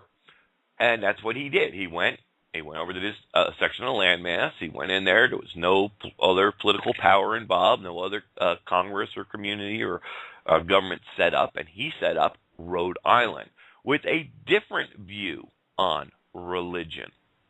And that's how Rhode Island came about to be a part of the Union. So people quote the First Amendment saying, oh, well, they can't impose a religion. You're right. The federal government cannot impose a religion. The states' constitutions, if you read them, clearly do. Many of them did. Today, they changed the wording slightly, but if you read it, you can see they actually do. In my country of Florida, it very clearly states in our Constitution, all right, and you got to realize, you guys as American citizens, as U.S. citizens with non-status, you are part of that federal government. So you're part of that Constitution, that rule of land, that slavery system. But when we teach expatriation and correction of status, put you back in your state's constitution, back in your state's government. And my country of Florida clearly states that will allow you to name your religion. Basically, you can name it whatever you want to call it. You want to call it Froggity Jump Frog, we don't care. However, if your dogma, if your moral code is not the equivalent of us here, then we have the right to shut you out. It is still in our Constitution here in Florida. Florida has the power, a constitutional power, to remove Islam and the Muslim faith tomorrow if they wanted to. And you simply, governor could come down. We're enforcing this section of our Constitution. Our Constitution states if your religion has anything to do with honor killings or anything that's against our moral code of life, liberty, and happiness, and you are all about death, killing, and conquering, guess what? You're not part of our custom and usage here. You do not belong here. Our Constitution does not allow you to be here. Sorry, move your ass further north. Go to another country in the Union that will openly accept you. Well, we have plenty of those right now. We have countries right now that make up the United States that are almost now 85% ran and controlled and run by Muslim and Sharia. And people don't realize this. It's getting bad, folks, real bad. They have literally infested and have taken over a couple of countries here in the Union. It's scary stuff. And if we don't wake up and we don't start realizing and understanding what the truth is, what the law actually teaches us, and what's really going on, of course, people are going to be like Larry, well, the First Amendment, we got to change the First Amendment, or we got to do this, or we got to do that. You don't even know what you're talking about in that aspect from the legal side, because it doesn't state what you're stating. It states the federal government. They put that in there clearly because when they came over from from Great Britain and they moved out of Britain and all that, they were under King George's rule. King George's rule was everybody here will be Catholic. That's the end of the story. If not, we kill you. And they didn't like that. They left because of the religion prosecution. That's why they came to America. That's why they came to the new land, okay, and colonized the new land. The number one reason was for religious freedom. And that is why they put that in the federal Constitution, in the federal compact, was to ensure that the federal government, which is the king, the rulership, would not impose upon the individual states, the individual countries making up the Union, one stage of religion, because that was the same thing that King George did. And they didn't want nothing to do with it. And they knew they put that in writing for that reason. However, the individual colonies did put it in their constitutions. And they laid it out. They pulled no punches. This is our custom and usage here in New Jersey. If you're going to live in New Jersey, you are going to worship as we do. You're going to practice as we do and follow the dogma as we do as Roman Catholics. You don't like it, move elsewhere. And that's exactly what the colonies did.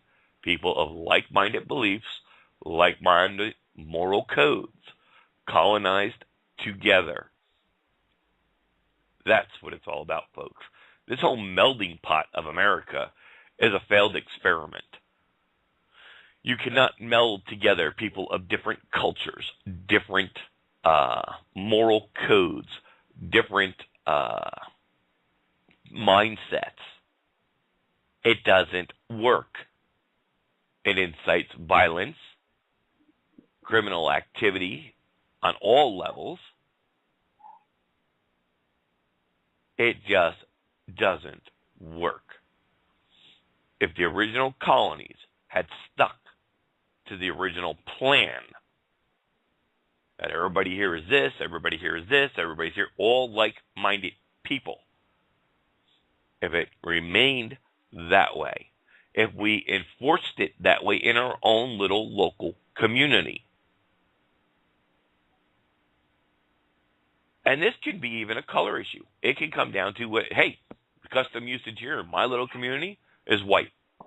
You're a different color, you're a different nationality, boom, moved to the neighborhood 3 blocks away. Or whatever the case may be. And that eliminates the crime for that little tiny community. If you're all of like-minded people, you're not going to rob, kill, murder, rape of each other, are you? No, because you all have the same moral code. You know it's wrong, you're not going to do it. It works, folks. It's the way it was set up biblically. It's the way it was set up through history. It's only when we get away from that original morals of like-minded and custom and usage that we end up with a society like we have here in America today, which is just a mishmash, melting pot of garbage, quite frankly. It's garbage. Because we no longer know who we are. Our nationalities have been usurped. Our states have been usurped. Most of our sovereignty of the state has been usurped. The states, because everybody went around voting and was all hyped to become U.S. citizens, the state local governments lost their citizenships because that was all usurped. And we're only just now returning back to it. That is your republic, folks. I'm talking party lines here. I'm talking Republican as far as de jure, founding a form of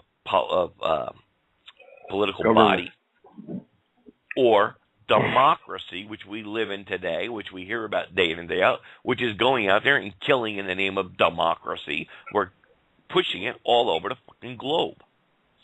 Wake up. We can take this country back, just like Andrew has showed us. And it starts with you doing the right thing.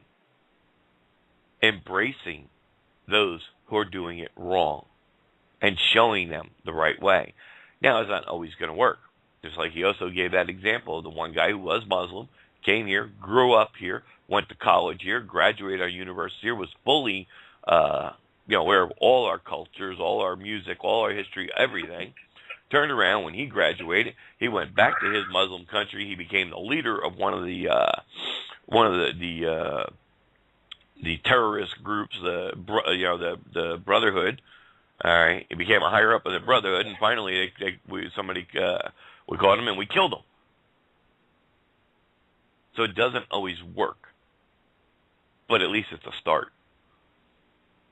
And we don't have to worry about it going against Muslims. We got to worry about our own damn communities. We drive around my neighborhood all the time.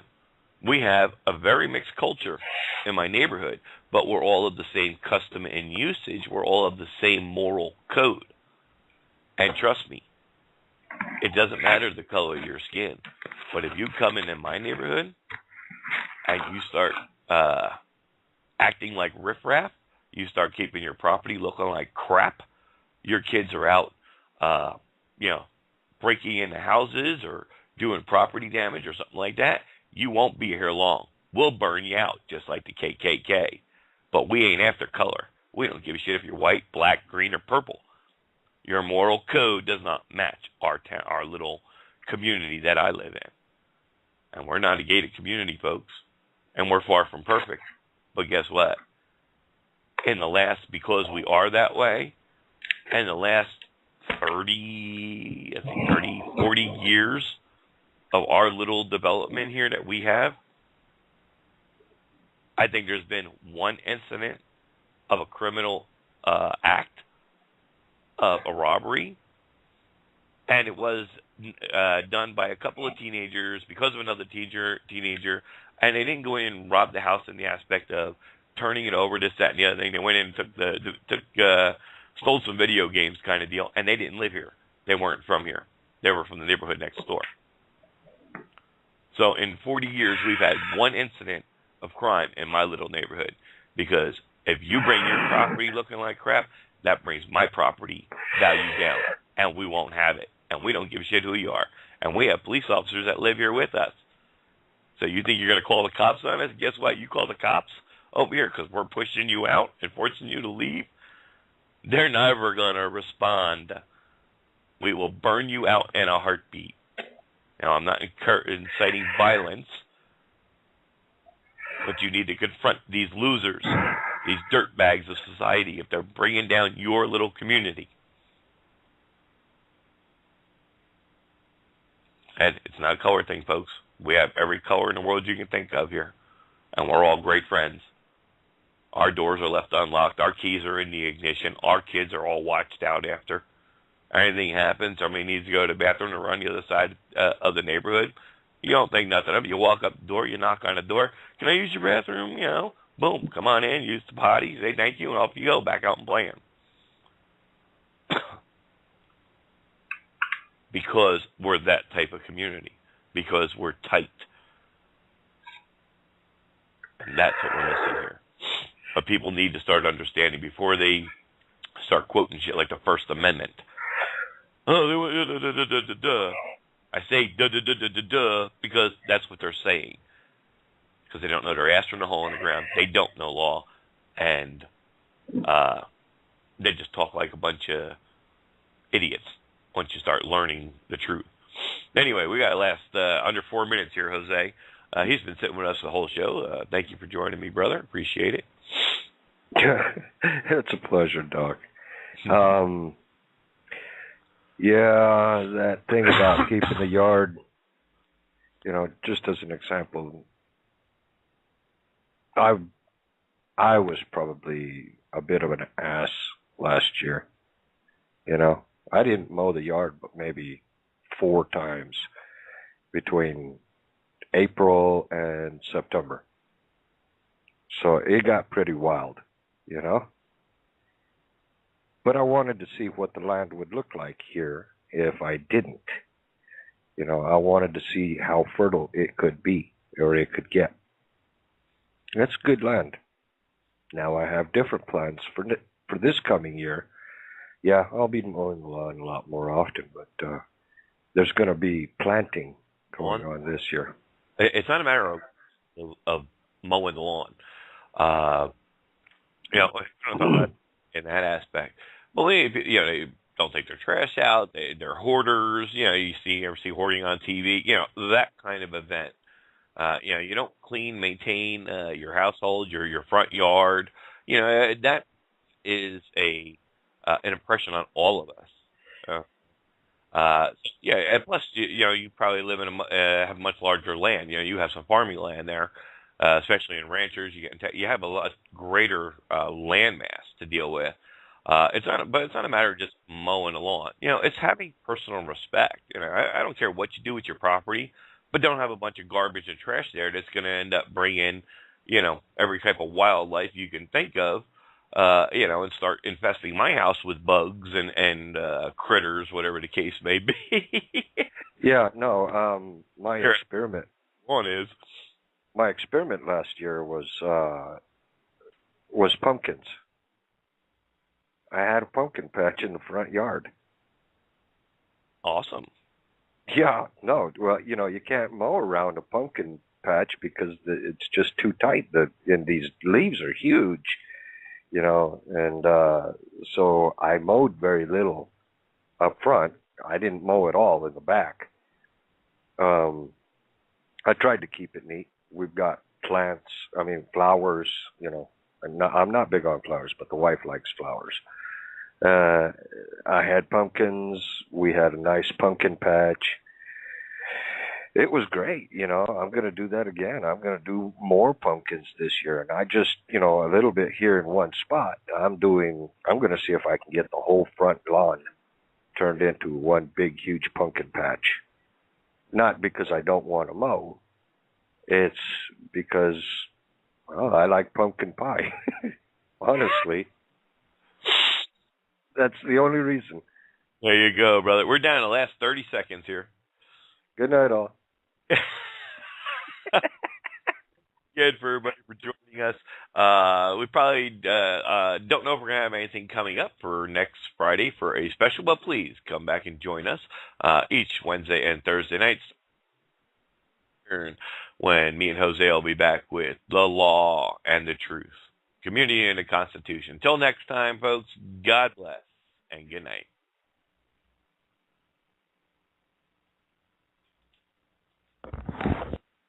Okay, thank you so much. All right, should we stand here? Yeah, whatever you want. Hello? Hello. See you. Thank you, Barbara. First of all, it's not correct to call me an expert on Islam. I am not. One does not need to be an expert on Islam to know enough about it, to know what a serious problem it is. I heard Wafa Sultan speak a few weeks ago in New York, and she said something about you need to know Arabic to understand the Islam problem. But I said to her, well, if that's the case, how is it that we have all these Islam critics in America who understand the problem?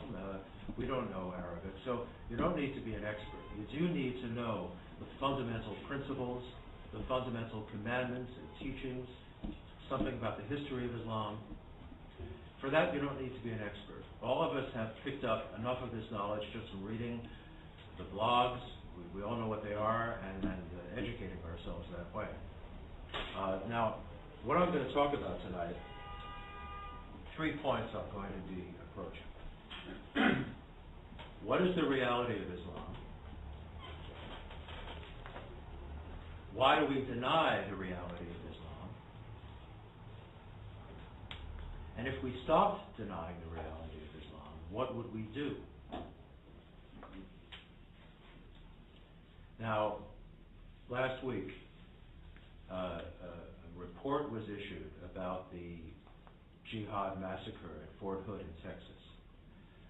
Probably most of you know, it's been written about pretty widely, that this 86-page report on why this openly jihadist, pro-terrorist, anti-American major in the U.S. Army not only was allowed to remain in the Army so that he could kill people, but that the report does not use the words Islam, Muslim, jihad, and as I just learned yesterday from Time magazine, I haven't read the report yet myself, it doesn't even mention his name, Nidal Hassan.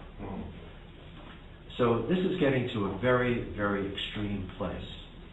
We are, as Barbara said, constructing, I'd say, the ruling powers that be, the liberal powers that be in society with the Muslims, have constructed a false reality. And that false reality has gained power over us. There have been many such false realities in modern science. In fact, modernity, to a large extent, is almost the history of these false realities. Communism, Nazism, fascism, all kinds of extreme liberal beliefs, multiculturalism, and every one of these things has gained power over people's mind, has caused terrible damage, and ultimately people realize that it's false and start to reject it. So what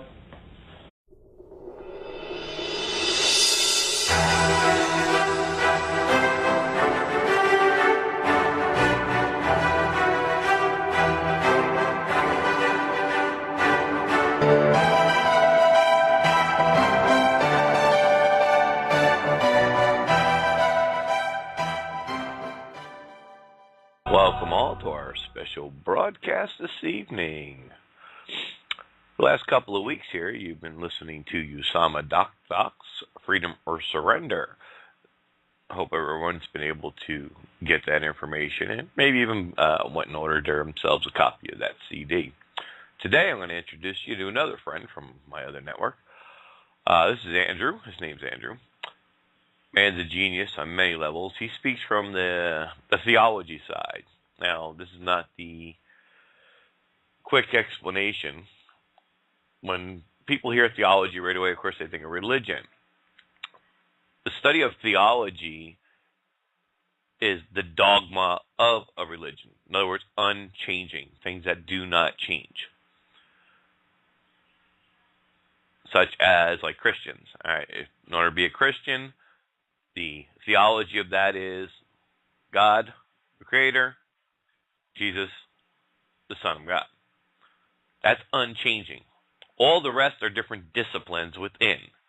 You know, some priests are married, some are not, some eat meat on Friday, some do not. All right? Those are the different disciplines of a religion.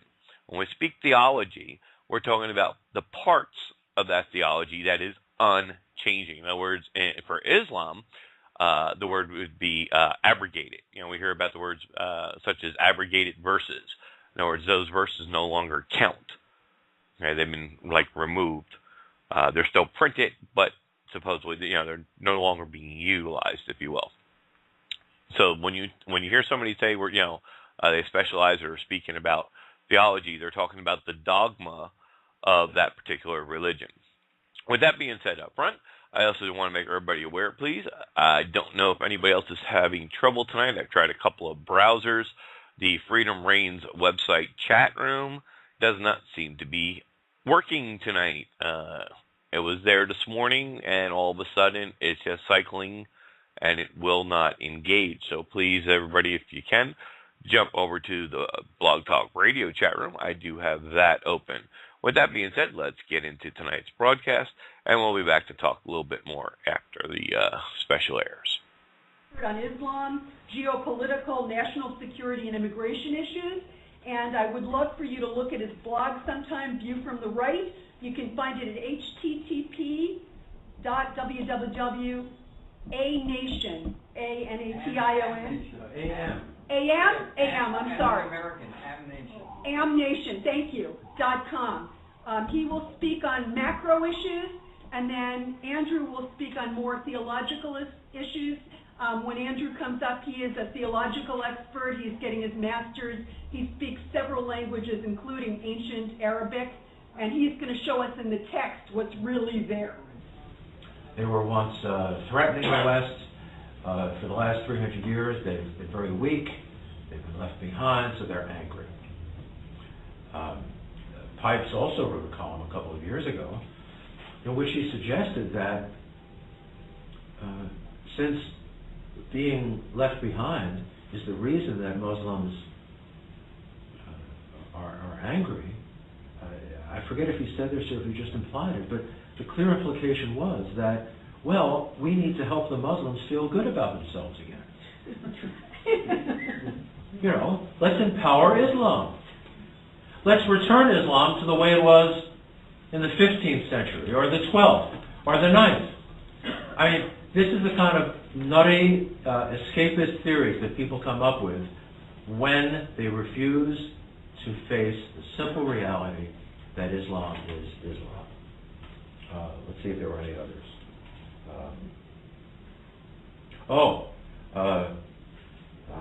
Dinesh D'Souza said that Lawrence Auster is the cause of Islamic extremism, because by arguing that the problem is Islam, people like me who say that make Muslims angry, and therefore they start committing jihad.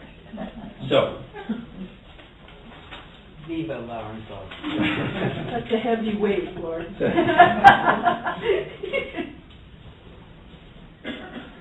So the truth is that Islam is the source of Islamic extremism.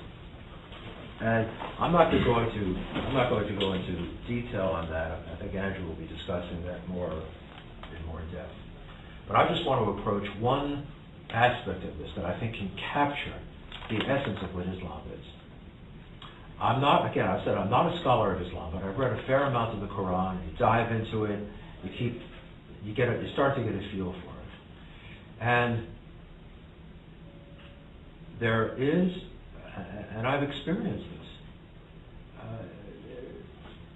the highest truth of Islam is the closeness to God, to Allah, not God, Allah, because Allah is not God. The closeness to Allah that the Muslim experiences when he is waging war for Allah, when he is killing and dying for Allah.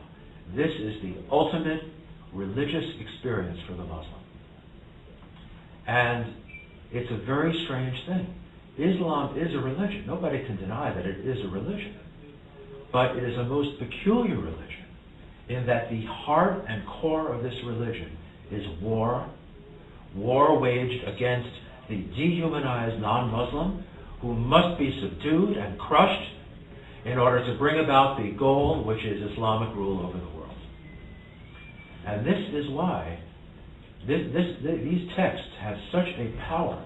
I have felt it myself at times reading these, not personally, but I could sympathetically identify with how a Muslim reacts to these words, these powerful texts. O Muslim, O follower of Allah, wage war against the Christian and the Jew until they have paid the jizya. We have to do what everyone has to do, is assert the truth against this falsity. Now, the first problem that comes up is when conservatives see something like the cover-up of the jihad Islamic nature of the Fort Hood massacre. They say, well, political correctness is getting worse and worse, and it certainly is. The problem is, or part of the problem is, it's not only liberals that are engaged in that cover-up. Conservatives are engaged in it too. They also refrain from speaking frankly about the nature of the problem. They also don't want to use the word Islam. And what we have in America today is that in mainstream society, mainstream right, mainstream left, there are two views of Islam that are permitted. The left view is that Islam is a wonderful religion, and that if there's anything that seems bad about Islam or troublesome, such as terrorism, that's purely a response to something bad that we have done. So Islam is perfectly good. Anything bad about it is due to us. The conservative view of Islam is that Islam is a wonderful religion, except for one little part of Islam, which is a problem, which is extreme. And that's called Islamism or Islamo-fascism. And the conservatives use these terms and are very proud of the fact that they're not politically correct, because unlike the left, they don't cover up they don't refrain from using the real name for our enemy. They know that the name of our enemy is Islamism and Islamo-fascism. So, of course, the conservatives are much closer to the truth. They recognize that there is something about Islam which threatens us.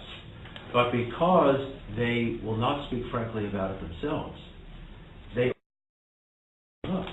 And when the leading conservative Islam writers and Islam critics are constantly telling conservative readers that Islam or Islamic extremism is a terrible problem, but then say that the solution to this terrible problem is that we have to reach out to moderate Muslims because they're the solution. That has such a confusing effect. That message just it puts people one direction, then puts them in another. Oh yeah, I'm supposed to be all scared and all riled up about the Islam problem, but then I'm being told that no, Muslims are really the answer. So there's really nothing left for us to do except to reach out to the moderate Muslims and hope that somehow they are going to change Islam. Well, I've talked about the false beliefs that characterize the modern world, these fantasy worlds that people live in, the belief in moderate Islam, the belief that moderate Islam is the solution to radical Islam, is just as much a false reality, a false, constructed, Gnostic distortion of reality that the other realities I've mentioned. Because the problem is Islam itself. And anybody who declines to say that is confusing and muddling the waters. Now, one of the ways that Western intellectuals of both the right and the left deal with the attempt to understand Islam is or rather how they avoid dealing with Islam, is that they have a variety of theories of what causes Islamic extremism. And I call these theories non-Islam theories of Islamic extremism. There's many of them. I have a collection of about 25 so far. You can see my website. And they just cover the gamut. Basically, every issue which for the particular intellectual is his favorite issue will be the thing that he says is the cause of Islamic extremism. So if there's somebody who, a liberal, who feels that what's wrong with America is that we're so ungenerous and oppressive towards the third world, we don't give them enough aid and enough money, well, that person will think that Islamic extremism is caused by the fact that we don't give enough aid and money to Muslims. Somebody who is very involved in the issue of assimilation will say that, well, Islamic extremism comes about because we haven't tried hard enough to assimilate the Muslims. Another view, people that are focused on sex, say that the reason for Islamic extremism is that young Muslim men are sexually frustrated. And this is what drives them to jihad acts of murder. And, now Nidal Hassan seems to be a bachelor and was lonely, and, there's some plausible basis for that. But then you have people on the right as well as the left, the Darwinians, who were very much into the biological level of reality. They want to explain everything in biological terms, so they'll say that the reason that jihad exists is sexual frustration. Another theory, Steve Sailer has pushed this, is that Islamic extremism exists because of cousin marriage within the Islamic world. Well, that's certainly a factor in the tribalism and other negative factors of those societies. But even if there was not cousin marriage, Islam would still be Islam.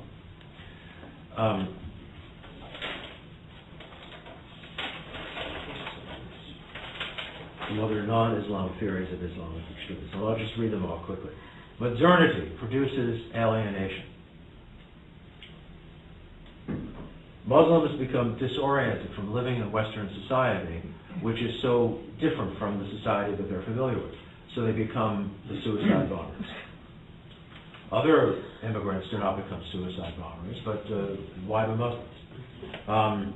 Then there's the Bernard Lewis and Daniel Pipes theory also, which is that Muslims are angry and aggressive because they feel inferior because they were left behind by the West. They were once a glorious civilization.